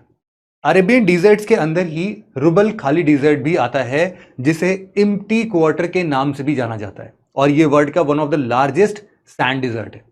ये डिजर्ट सऊदी अरेबिया, ओमान से लेकर यूएई और यमन तक फैला हुआ है। वहीं ईस्टर्न जॉर्डन के सीरिया और इराक तक एक्सटेंडेड ये डिजर्ट को बादिया डिजर्ट के नाम से हम जानते हैं, और ये इस पर्टिकुलर रीजन के क्लाइमेट को शेप करने में एक मेजर रोल प्ले करता है। मिडिल ईस्ट रीजन के अगर हम इस ईरान वाले रीजन की बात करते हैं तो यहां पर भी दो इंपॉर्टेंट डिजर्ट्स आप देख सकते हैं। ये है एक दस्ते काविर, और इसके नीचे यहां पर आपको मिलेगा दस्ते लुत। दस्ते काविर को ग्रेट सॉल्ट डिजर्ट के नाम से भी जाना जाता है। ये एक वास्ट सॉल्ट डिजर्ट है। वहीं दस्ते लुत अपनी एक्सट्रीम हीट और डिजर्टिंग लैंडस्केप के लिए जाना जाता है। इसके अलावा मेडिटेरेनियन सी और रेड सी के बीच में ये जो इजिप्ट का पोर्शन है, सिनाई पेनिनसुला, यहां पर भी एक मेजर डिजर्ट सिचुएटेड है, जो अपनी माउंटेनस टेरेन, कल्चरल और हिस्टोरिकल सिग्निफिकेंस के लिए जाना जाता है। Mountains and plateaus. दोस्तों, मिडिल ईस्ट के माउंटेन्स और प्लेट्यूज की बात करें तो टर्की में लोकेटेड टाउरस माउंटेन टर्की के सदर्न कोस्ट पर लोकेटेड है, जो कि मेडिटेरेनियन कोस्ट को और ऊपर जो एनाटोलिया प्लेट्यू है उसके बीच में एक बैरियर का काम करता है। वेस्टर्न ईरान और इराक में स्ट्रेस्ड जाग्रोस माउंटेन अपनी रग्ड टेरेन और डीप वैलीज के लिए जाने जाते हैं। ये माउंटेन यहाँ के एसेंशियल ज्योग्राफिकल फीचर्स हैं, जो यहाँ की रीजनल क्लाइमेट और वाटर रिसोर्सेज को इन्फ्लुएंस करता है। कैस्पियन सी यहाँ पर है, और इसके सदर्न में ये जो ईरान है, इसके बीच में एल्बर्ज माउंटेन्स आते हैं, और ये एल्बर्ज माउंटेन्स अपनी हाई पीक्स के लिए जाने जाते हैं। इसी माउंटेन रेंज पर एशिया का हाईएस्ट वॉल्केनो माउंट डैमावंट पाया जाता है। इसके अलावा यूएई मतलब कि यूनाइटेड अरब एमिरेट्स और ईस्टर्न ओमान में सिचुएटेड हजार माउंटेन्स अरेबियन पेनिनसुला का एसेंशियल ज्योग्राफिकल फीचर है। इसके अलावा टर्की का ये जो एनाटोलिया प्लेट्यू है, इसके अंदर आपको बहुत सारे रोलिंग हिल्स और प्लेट्यूज का वास्ट रीजन दिखेगा, जो कि यहाँ की एग्रीकल्चर और इंडस्ट्रीज के लिए बहुत ज्यादा एसेंशियल है। वहीं ईरान में लोकेटेड ये ईरानियन प्लेट्यू एक हाईलैंड रीजन है, जिसमें कई प्लेट्यूज और माउंटेन्स लोकेटेड है। इससे एलिवेटेड हिस्सा है, जो अपने हार्श विंटर्स और कूल समर्स के लिए जाना जाता है। Reverse and other important geographical features. अब बात करते हैं मिडिल ईस्ट से फ्लो हो रहे इंपॉर्टेंट रिवर्स के बारे में। इसमें दो सबसे मेजर इंपॉर्टेंट रिवर्स हैं, टिग्रिस और यूफ्रेट्स। ये दो रिवर्स टर्की, सीरिया और इराक के थ्रू फ्लो करती हैं। इन्हीं रिवर्स के बैंक्स पर एंशिएंट मेसोपोटामिया सिविलाइजेशन भी ओरिजिनेट हुआ था। इसके बाद सूडान और इजिप्ट से होकर मेडिटेरेनियन सी में फ्लो होने वाली नाइल रिवर वर्ल्ड की लॉन्गेस्ट रिवर है, जो इजिप्ट के लो लाइंग ट्रायंगुलर एरिया में नाइल डेल्टा का फॉर्मेशन करती है। ये दुनिया का मोस्ट फर्टाइल रीजन्स में से एक है, जो यहाँ की एग्रीकल्चर और डेंस पॉपुलेशन को सपोर्ट करता है। मिडिल ईस्ट से होकर फ्लो होने वाले रिवर्स में एक इंपॉर्टेंट रिवर है रिवर जॉर्डन। ये रिवर इजराइल और इसके ईस्टर्न अरब कंट्रीज जो हैं वहां जैसे सीरिया और जॉर्डन के बीच बॉर्डर्स फॉर्म करती है। यह रिवर सी ऑफ गैलिली से फ्लो होते हुए डेड सी में ड्रेन होती है। इजराइल और जॉर्डन के बॉर्डर पर ही अर्थ के लोवेस्ट पॉइंट पर पाए जाने वाली लेक डेड सी सिचुएटेड है, जहां का वाटर इतना हाइपर सेलाइन है और इतना ज्यादा डेंस है कि इस एरिया पर ऑब्जेक्ट्स सिंक होने के बजाय फ्लो करती रहती है, फ्लोट करती है। Role of Middle East in global economy. जैसे कि हमने पहले भी बताया कि ग्लोबल इकोनॉमी की स्टेबिलिटी के लिए मिडिल ईस्ट में स्टेबिलिटी रहना बहुत जरूरी है, और इसका सबसे बड़ा रीजन है ऑयल और गैस। हालांकि ऑयल के अलावा ये रीजन गोल्ड, ऑटोमोबाइल्स, डायमंड ऐसे कई सारी चीजों के लिए भी फेमस है। रीसेंट डेटा के अकॉर्डिंग 2021 में मिडिल ईस्ट कंट्रीज के टोटल एक्सपोर्ट्स की वैल्यू 1.3 ट्रिलियन डॉलर्स थी, और ऐसे में इस रीजन का स्टेबल रहना ग्लोबल एनर्जी सिक्योरिटी और ग्लोबल सप्लाई चेन के लिए बहुत ही ज्यादा इंपॉर्टेंट है। यही वजह है कि ग्लोबल सुपर पावर्स यहां अपना इन्फ्लुएंस बनाए रखने की कोशिश करते रहते हैं। मिडिल ईस्ट में यूएई 296 बिलियन डॉलर्स के साथ टॉप एक्सपोर्टर बना हुआ है, जो कि मेनली ऑयल, गोल्ड, डायमंड और ज्वेलरी का एक्सपोर्ट कर रहा है। इसके अलावा Syria, Iraq, Saudi Arabia, Yemen, Oman, Egypt, ऐसे कई सारे देश हैं जो कि ऑयल और नेचुरल गैस के टॉप एक्सपोर्टर्स हैं। दोस्तों, ग्लोब पर शायद ही कोई ऐसा रीजन है जो मिडिल ईस्ट जितना जियोपॉलिटिकल इंपॉर्टेंस रखता है। इसकी strategic location, vast energy resources, historical और रिलीजियस इंपॉर्टेंस और रीजनल कॉन्फ्लिक्ट्स की कॉम्प्लेक्स वेब इस रीजन को वर्ल्ड का जियोपॉलिटिकल हॉट बेड बना देते हैं। India's geopolitical relations with middle east. दोस्तों, ये तो बात हो गई ग्लोबल सुपर पावर्स की, लेकिन मिडिल ईस्ट इंडिया के लिए क्या सिग्निफिकेंट रोल प्ले करता है? इंडिया इस रीजन में किस तरीके से या फिर कहां इन्वॉल्व है, आइए समझते हैं। इंडिया में इराक, ईरान और गल्फ स्टेट्स के साथ ट्रेड और लोगों का माइग्रेशन सेंचुरी से होता आ रहा है। मिडिल ईस्ट इंडिया के लिए ऑयल और नेचुरल गैस का भी सिग्निफिकेंट सोर्स है और इंडिया के बिजनेस कम्युनिटीज द्वारा यहां हैवी इन्वेस्टमेंट किए गए हैं। इंडिया से भी substantial workforce in middle east region में काम कर रहे हैं, जो यहां से हैवी रेमिटेंस वापस इंडिया भेजते हैं। यानी इससे हमें यह पता चलता है कि मिडिल ईस्ट इंडिया के फॉरेक्स रिजर्व के लिए भी काफी इंपॉर्टेंट है। आप मिडिल ईस्ट में काम कर रहे इंडियन इमिग्रेंट्स का अंदाजा इस बात से ही लगा सकते हैं कि केवल यूएई में इंडियन इमिग्रेंट्स की संख्या 4 मिलियन के आसपास है। साथ ही इंडिया यूएई, सऊदी अरेबिया और इजराइल के साथ डिफेंस और सिक्योरिटी कोलैबोरेशन कर रहा है, जो इंडिया के स्ट्रैटेजिक अलायंस और डिफेंस के लिए भी बहुत ज्यादा इंपॉर्टेंट है। अभी हाल ही में चाइना के बेल्ट एंड रोड इनिशिएटिव्स को काउंटर करने के लिए इंडिया द्वारा एक pan middle east economic corridor का डिक्लेरेशन किया गया है। इसे India middle east Europe economic corridor का नाम दिया गया है। इस इकोनॉमिक कॉरिडोर में USA, UAE, Saudi Arabia, European union, Italy, France, Germany शामिल है। इस कॉरिडोर के बिल्ड होने और सस्टेन करने के लिए मिडिल ईस्ट में स्टेबिलिटी और इंडिया के साथ बाइलेटरल रिलेशन अच्छा रखना बहुत जरूरी है। तो दोस्तों, जैसा कि अभी इस कॉम्प्लेक्स इक्वेशन से अब तो आप समझ ही गए होंगे कि ना सिर्फ यूएसए, रशिया या चाइना, बल्कि इंडिया भी इस रीजन में स्टेबिलिटी पाने के लिए बहुत सारी कोशिशें कर रहा है। लेकिन जैसे अभी हमास और इजराइल के बीच हम लोगों ने युद्ध देखा, आगे चलते हुए भी न जाने कितने ऐसे युद्ध पड़े होंगे। और स्टेबिलिटी तो बस एक वर्ड है। हम लोग ऐसा हमेशा बोलते हैं ना कि कहने और करने में बहुत अंतर है। तो इसके लिए अब आगे आने वाला टाइम ही हमें बताएगा कि ये रीजन कितना स्टेबल है और इंडिया को ग्लोबल पावर्स में शामिल करने के लिए कितना इंपॉर्टेंट रोल प्ले करता है। मिडिल ईस्ट के थ्रिलिंग हिस्ट्री और ज्योग्राफी के बाद अब हम आ चुके हैं वर्ल्ड के सबसे पॉपुलिस्ट रीजन यानी साउथ ईस्ट एशिया में। तो चलिए देखते हैं यहाँ के ज्योग्राफिक फीचर्स को भी। South East Asia and its location. Geographical location की बात करें तो south East Asia 10 degree north से 10 डिग्री साउथ लैटिट्यूड और 90 डिग्री ईस्ट से लेकर 150 डिग्री ईस्ट लॉन्गिट्यूड्स के बीच में लाई करता है। इंपॉर्टेंट नहीं है इसको जानना, बट हाँ बहुत ईजी टर्म्स हैं, इसलिए आपको हमेशा याद रहेगा। साउथ ईस्ट एशिया, जिसे SEA का एक्रोनिम भी दिया जाता है, एशिया का एक वास्ट सब रीजन है। अगर ग्लोब पर इसकी बाउंड्रीज को मार्क किया जाए तो इंडिया और बांग्लादेश को साउथ ईस्ट एशिया की वेस्टर्न बाउंड्री माना जाएगा। वहीं साउथ ईस्ट एशिया की नदर्न बाउंड्री का एक्सटेंट साउथ चाइना तक, जिसमें यूनान प्रोविंस और तिब्बत के पार्ट्स भी शामिल हैं। इसके साथ ही साउथ ईस्ट एशिया की ईस्टर्न बाउंड्री पैसिफिक ओशन के वेस्टर्न शोर्स तक एक्सटेंडेड है। साउथ ईस्ट एशिया की सदर्न बाउंड्री ऑस्ट्रेलिया के नदर्न कोस्ट और न्यू गिनिया के वेस्ट तक कंसिडर की जाती है। इस पूरे साउथ ईस्ट एशिया रीजन को 2 मेजर ज्योग्राफिकल रीजन्स में डिवाइड किया जाता है। पहला है एशियन मेनलैंड और इसके ईस्ट और साउथ ईस्ट में लोकेटेड आइलैंड आर्क्स और आर्चीपेलेगोस, जिसे इंसुलर रीजन भी कहा जाता है। दोस्तों, आर्चीपेलेगो का मतलब होता है कि आइलैंड्स का एक लंबा चेन जो चारों ओर से ओपन सी और गल्फ से सराउंडेड होता है। आपको साउथ ईस्ट एशिया और कैरिबियन सी में ऐसे बहुत सारे आर्चीपेलेगोस देखने को मिल जाएंगे। खैर, साउथ ईस्ट एशियन मेनलैंड को 2 पेनिनसुलर मिलकर फॉर्म करते हैं, जिनका नाम है इंडो चाइना पेनिनसुला और मलय पेनिनसुला। मेनलैंड से 1100 किलोमीटर साउथ में मलय पेनिनसुला सिचुएटेड है। Malay peninsula Indo China peninsula के साउथ में नैरो स्ट्रिप में मुड़ी हुई फिंगर की तरह दिखता है। मलय पेनिनसुला जियोलॉजिकली मेनलैंड का ही पार्ट है, लेकिन ये सराउंडिंग आइलैंड्स के साथ इकोलॉजिकल और कल्चरल सिमिलैरिटीज भी शेयर करता है और दोनों रीजन्स के बीच एक ब्रिज की तरह फंक्शन करता है।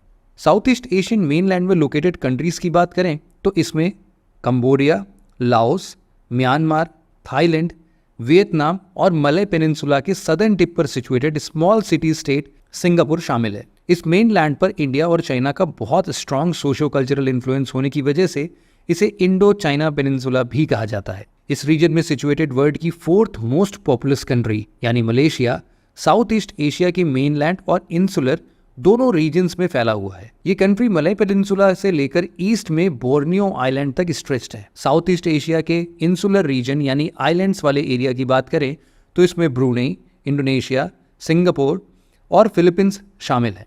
इंटरेस्टिंगली साउथ ईस्ट एशिया की कुछ डिफिनीशंस में नॉर्थ में सिचुएटेड कंट्री ताइवान को भी शामिल किया जाता है, लेकिन इसे अभी ऑफिशियल रिकॉग्निशन नहीं दिया गया है। साउथ ईस्ट एशिया के रीजन का मैक्सिमम एक्सटेंट 4000 मील तक एरिया में स्ट्रेच है। Geographical features of South East Asia. South East Asia एक ऐसा रीजन है जिसका केवल लोकेशन ही स्ट्रैटेजिक नहीं है, बल्कि यहाँ की ज्योग्राफिकल फीचर्स भी काफ़ी डाइवर्स है।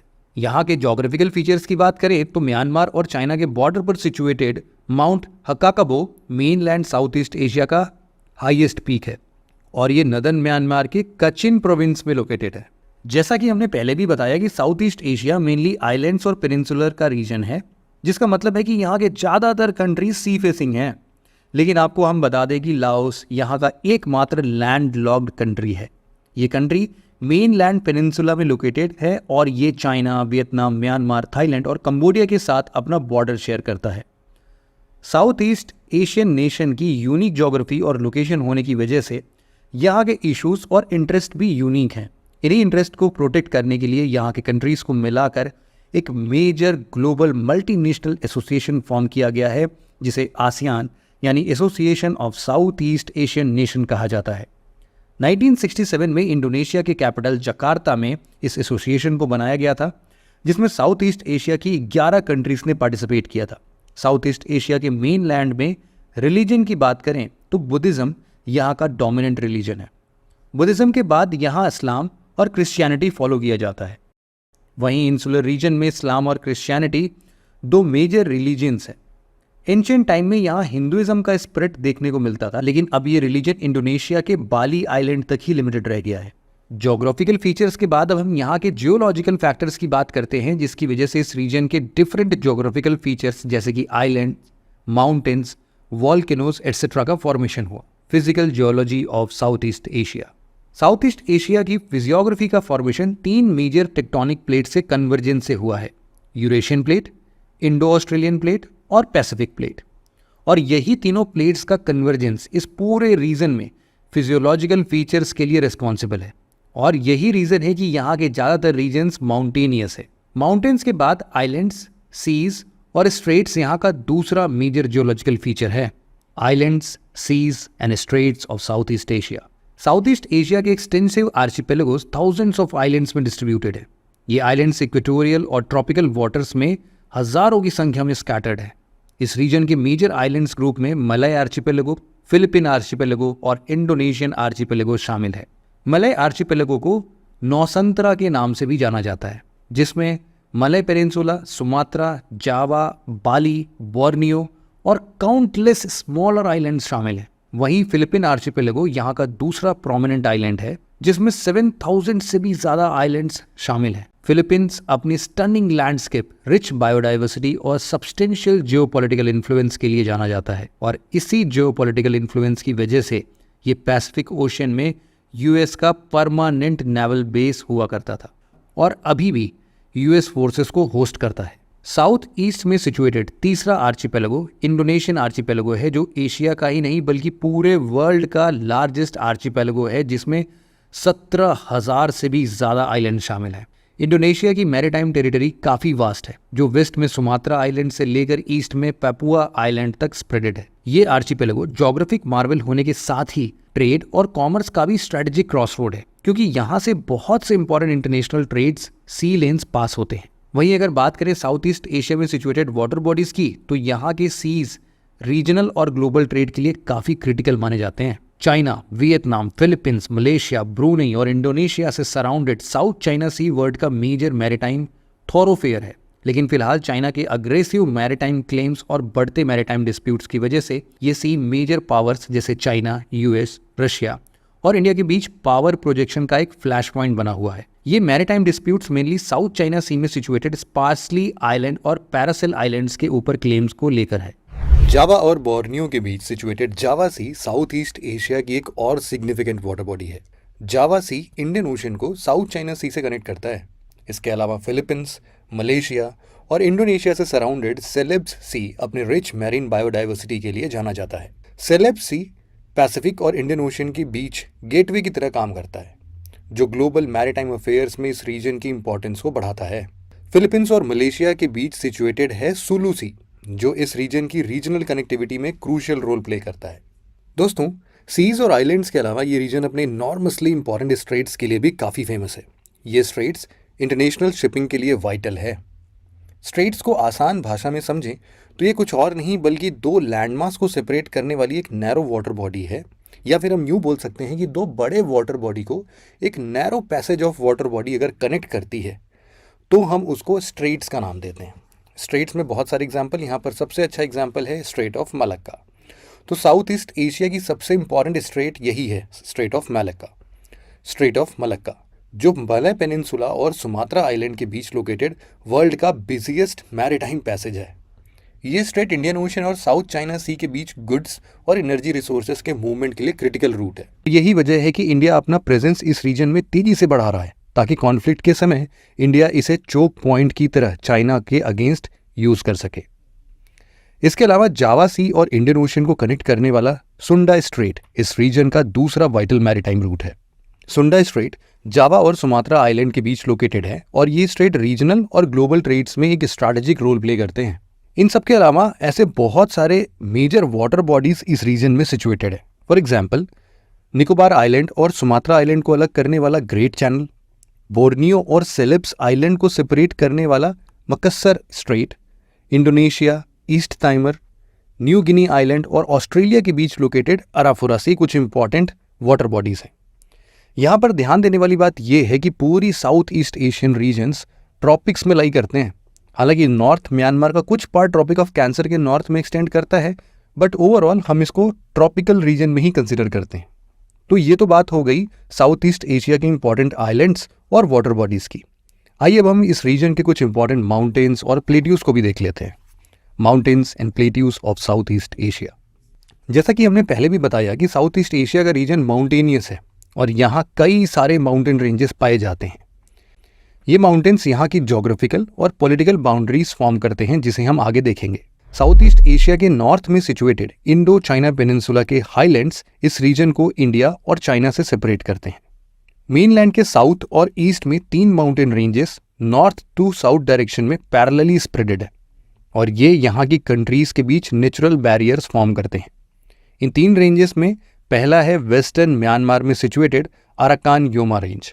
इसी के पैरेलल और ईस्ट की तरफ बिलाउकटाउन रेंज सिचुएटेड है, जो म्यांमार और थाईलैंड के बॉर्डर्स के लॉन्ग स्प्रेडेड है।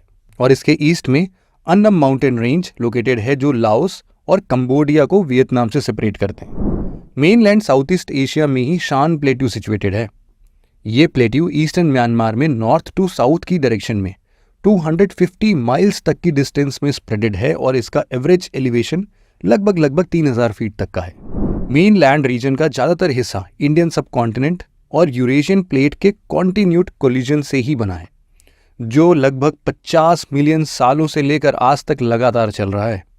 लेकिन फिर भी साउथ ईस्ट एशिया का मेन लैंड जियोलॉजिकल पर्सपेक्टिव से रिलेटिवली स्टेबल है। वहीं अगर हम बात करें इंसुलर साउथ ईस्ट एशिया की, तो ये आइलैंड्स टेक्टोनिक प्लेट बाउंड्रीज के कारण फॉर्म हुए हैं और इस वजह से ही यहाँ ज़्यादा जियोलॉजिकल इंस्टेबिलिटी देखने को भी मिलते हैं। इस रीजन में सुंडा शेल्फ यहाँ का एक डोमिनेंट जियोलॉजिकल फीचर है। सुंडा शेल्फ एशियन कॉन्टिनेंट का एक पोर्शन है जो गल्फ ऑफ थाईलैंड से जावा सी की तरफ साउथ वार्ड एक्सटेंड करता है। यहाँ का शैलो वाटर्स इस रीजन के इनहैबिटेंट्स के लिए इंपॉर्टेंट है, जो उन्हें ट्रेड, कम्युनिकेशन और फिशिंग के लिए फैसिलिटीज प्रोवाइड करता है।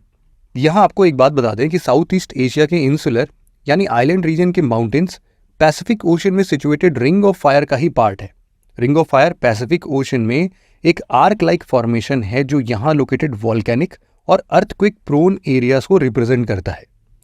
यहाँ आपको एक और बात बता दें कि इंसुलर रीजन के माउंटेन्स मेनली वॉल्केनिक नेचर के हैं और इसमें से कई वॉल्केनोस प्रेजेंट में भी एक्टिव हैं।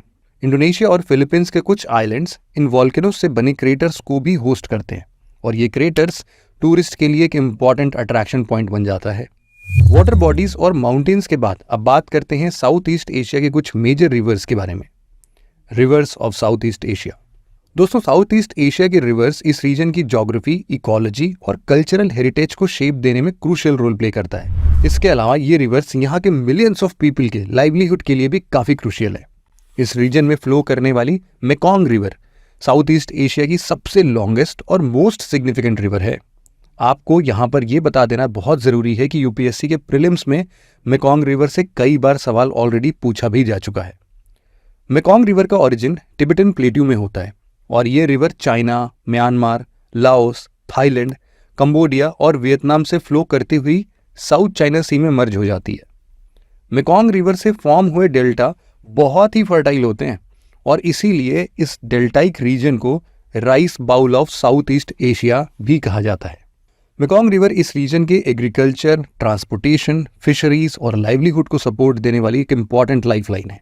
मेकॉन्ग से ईस्टवर्ड जाने पर चाओ फ्राया रिवर थाईलैंड की मेजर रिवर है। थाईलैंड के हार्ट से होकर गल्फ ऑफ थाईलैंड में ड्रेन करने वाली ये रिवर ना सिर्फ एग्रीकल्चर और ट्रांसपोर्टेशन के लिए एसेंशियल है, बल्कि ये रिवर थाईलैंड की कल्चरल और हिस्टोरिकल बैकबोन भी है।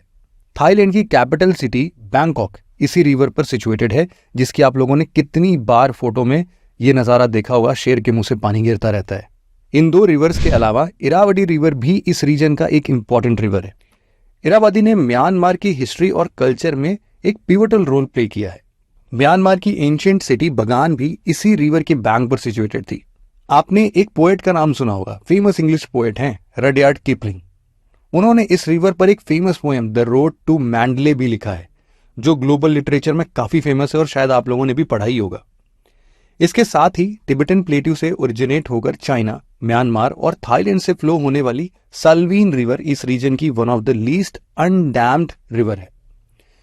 इसका मतलब यह है कि इस रीजन की एकमात्र ऐसी रिवर है जिस पर कोई डैम नहीं बनाए गए हैं। इस रिवर का फ्री फ्लोइंग नेचर यहाँ की यूनिक इकोसिस्टम को सस्टेन करने में कंसिडरेबल रोल प्ले करता है। क्या आप ऐसी कोई रिवर और इमेजिन कर सकते हैं जिसको हमने इस तरीके से छोड़ रखा हो कि हाँ भाई यहाँ तो इकोसिस्टम फ्लरिश कर रहा है, डैम नहीं बनाते हैं? बहुत मुश्किल है। साल्वीन के बाद साउथ ईस्ट एशिया में लोकेटेड एक और इंपॉर्टेंट रिवर है रेड रिवर। रेड सी नहीं, रेड सी तो अलग जोन है, रेड रिवर है ये। चाइना में ओरिजिनेट होकर वियतनाम से फ्लो होने वाली रेड रिवर यहाँ रेड रिवर डेल्टा फॉर्म करती है और इसी रिवर बैंक पर एंशिएंट वियतनामीज कैपिटल को लोआ सिचुएटेड था। इसके साथ ही आर्चीपेलेगिक नेचर का इंडोनेशिया भी अपने आइलैंड्स पर न्यूमरस रिवर्स को होस्ट करता है। बोर्नियो आइलैंड की कपुआस रिवर इंडोनेशिया की लॉन्गेस्ट रिवर है, जो यहाँ के रेन फॉरेस्ट से होकर फ्लो करती है।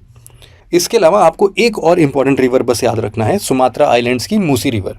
वहाँ पर एक सिटी है, सिटी ऑफ पैलेम्बंग। इसको वो जावा सी से कनेक्ट करने का काम करती है। साउथ ईस्ट एशिया की यूनिक जोग्राफिकल लोकेशन, यहाँ के diverse geographical features, rich biodiversity और इमेंस जियोपॉलिटिकल सिग्निफिकेंस इसे वर्ल्ड का one of the most important region बनाते हैं। लेकिन साथ ही रिसोर्सेस रिच और वर्ल्ड के दो इमर्जिंग पावर्स यानी इंडिया और चाइना से नज़दीक होने की वजह से ये ग्लोबल पावर्स के बीच बढ़ते कॉम्पिटिंग बिहेवियर के लिए वल्नरेबल बना रहता है। खैर, अब चलिए देख लेते हैं उस सवाल को जो हमने इस वीडियो के बिल्कुल शुरुआत में पूछा था। उसका सही जवाब है ऑप्शन सी, यानी Jakarta, Singapore, Bangkok and Hanoi. मतलब अगर आप साउथ से नॉर्थ की ओर जाएंगे तो आपको सबसे पहले मिलेगा जकार्ता और सबसे नॉर्थ में हनोई, जो कि वियतनाम का कैपिटल सिटी है। बीच में आप सिंगापुर और बैंकॉक को देख सकते हैं। साउथ एशिया के बाद अब हम बात करते हैं वर्ल्ड के स्मॉलेस्ट लेकिन ओल्डेस्ट कॉन्टिनेंट यानी ऑस्ट्रेलिया के बारे में और देखेंगे यहाँ के ज्योग्राफिकल फीचर्स को। Physiography of Australia. इसके लोकेशन की बात करें तो ये कॉन्टिनेंट ओशिनिया में यानी कि इंडियन ओशन और साउथ पैसिफिक ओशन के बीच लोकेटेड है। ऑस्ट्रेलिया के अलावा ओशिनिया में न्यूजीलैंड, माइक्रोनेशिया और पॉलिनेशिया भी लोकेटेड है। इसके नॉर्थ वेस्ट में टॉरस स्ट्रेट लोकेटेड है और अगर हम इसके साउथ में जाएं तो हमें मिलता है अंटार्कटिक ओशन। ऑस्ट्रेलिया की फिजियोग्राफिक डिवीजन की बात की जाए ना तो इसे 4 मेजर डिवीजन्स में डिवाइड किया जा सकता है। वेस्टर्न ऑस्ट्रेलियन शील्ड पहला है। ये ऑस्ट्रेलिया का लार्जेस्ट फिजियोग्राफिक रीजन है और ये पूरे वेस्टर्न ऑस्ट्रेलियन को कवर करता है। ये पूरे कॉन्टिनेंट का नियरली 50% एरिया ऑक्यूपाई करता है। आपको बता दें कि किम्बर प्लेट्यू जो अपने डायमंड माइंस के लिए पूरे वर्ल्ड में फेमस है, इसी फिजियोग्राफिक रीजन में लोकेटेड है ऑस्ट्रेलिया का दूसरा फिजियोग्राफिक रीजन है ग्रेट आर्टेशियन बेसिन। ये बेसिन वर्ल्ड का लार्जेस्ट आर्टेशियन बेसिन है। ये कारपेंट्रिया गल्फ से लेकर साउथ में मुरे बेसिन तक एक्सटेंडेड है। ऑस्ट्रेलिया का थर्ड फिजियोग्राफिक रीजन है ईस्टर्न अपलैंड। ये रीजन ऑस्ट्रेलियन कॉर्डिलेरा के नाम से भी जाना जाता है। इसके ईस्टर्न पार्ट में एक long low lying mountain range located है जिसे ग्रेट डिवाइडिंग रेंज भी कहा जाता है। ऑस्ट्रेलिया का हाईएस्ट पीक माउंट कॉसिस्को इसी ग्रेट डिवाइडिंग रेंज में लोकेटेड है। तस्मानिया आइलैंड जो कि एक अपलिफ्टेड डोम है वो भी ग्रेट डिवाइडिंग रेंज का ही पार्ट है। ऑस्ट्रेलिया का आखिरी फिजियोग्राफिक जोन है कोस्टल प्लेन्स जो नॉर्थ वेस्टर्न ऑस्ट्रेलियन कोस्ट से लेकर सदर्न ऑस्ट्रेलियन कोस्ट तक एक्सटेंडेड है। आपको बता दें कि ये एक नैरो कोस्टल प्लेन है लेकिन इसकी चौड़ाई ग्रेट ऑस्ट्रेलियन बाइट के पास सबसे ज्यादा है। इसे जोग्राफर्स नलर बोर प्लेन्स कहते हैं। आपको यहां बता दें कि ऑस्ट्रेलिया के वेस्टर्न कोस्टल प्लेन का फॉर्मेशन ऑस्ट्रेलियन रिवर्स द्वारा लाई गई सेडिमेंट से होता है। ऑस्ट्रेलियन ज्योग्राफी का दूसरा मेजर फीचर्स है यहाँ की रिवर्स ऑफ ऑस्ट्रेलिया। ऑस्ट्रेलिया के मेजर रिवर्स में शामिल है मुरे रिवर, डार्लिंग रिवर, लाचलान रिवर और वारेगो रिवर। आइए इनको एक एक करके देखते हैं। मुरे रिवर सबसे इंपॉर्टेंट है। ऑस्ट्रेलिया की लॉन्गेस्ट रिवर है और इसकी टोटल लेंथ अप्रोक्सीमेटली 2500 किलोमीटर के आसपास है। ये रिवर साउथ ईस्टर्न पार्ट में फ्लो होती है। ये रिवर ऑस्ट्रेलियन एल्प्स में ओरिजिनेट होती है और वेस्टर्न माउंटेन से फ्लो होती हुए साउथ ईस्टर्न ऑस्ट्रेलिया की तरफ मियांडर करती है। मुरे बेसिन ऑस्ट्रेलिया का मोस्ट इरिगेटेड रीजन है। ये रिवर ऑस्ट्रेलिया के दो स्टेट्स साउथ वेल्स और विक्टोरिया के बीच बॉर्डर भी फॉर्म करता है। ऑस्ट्रेलिया का दूसरा मेजर रिवर है डार्लिंग रिवर जो मुरे रिवर का ही एक ट्रिब्यूटरी है। इसका ओरिजिन न्यू साउथ वेल्स में है और वेंटवर्थ में जाके मुरे से मर्ज हो जाती है। आपको बता दें कि ये रिवर आज पॉपुलेशन की वजह से काफ़ी पुअर स्टेट में है और ऑस्ट्रेलियन गवर्नमेंट इसके रिजुविनेशन के लिए एफर्ट्स बहुत ज़्यादा कर रही है। ऑस्ट्रेलिया के थर्ड मेजर रिवर की बात करें तो ये है लचलान रिवर जो ग्रेट डिवाइडिंग रेंज के वेस्टर्न स्लोप में ओरिजिनेट होती है जो आगे चलकर मुरम्बिजी और मुरे रिवर्स में मर्ज हो जाती है। इस रिवर की एनुअल फ्लो हाईली इरेटिक होती है लेकिन ऑस्ट्रेलिया का 12% एग्रीकल्चरल लैंड्स इसी रिवर के कैचमेंट एरिया में लोकेटेड है। ऑस्ट्रेलिया का आखिरी मेजर रिवर है वारेगो रिवर। ये एक इंटरमिटेंट रिवर है जो मुरे रिवर बेसिन का ही पार्ट है। जिनको नहीं पता उनको बता दें कि सीजनल रिवर्स को ही इंटरमिटेंट रिवर भी कहा जाता है। वारेगो रिवर डार्लिंग रिवर का नदर्न मोस्ट रिवर है।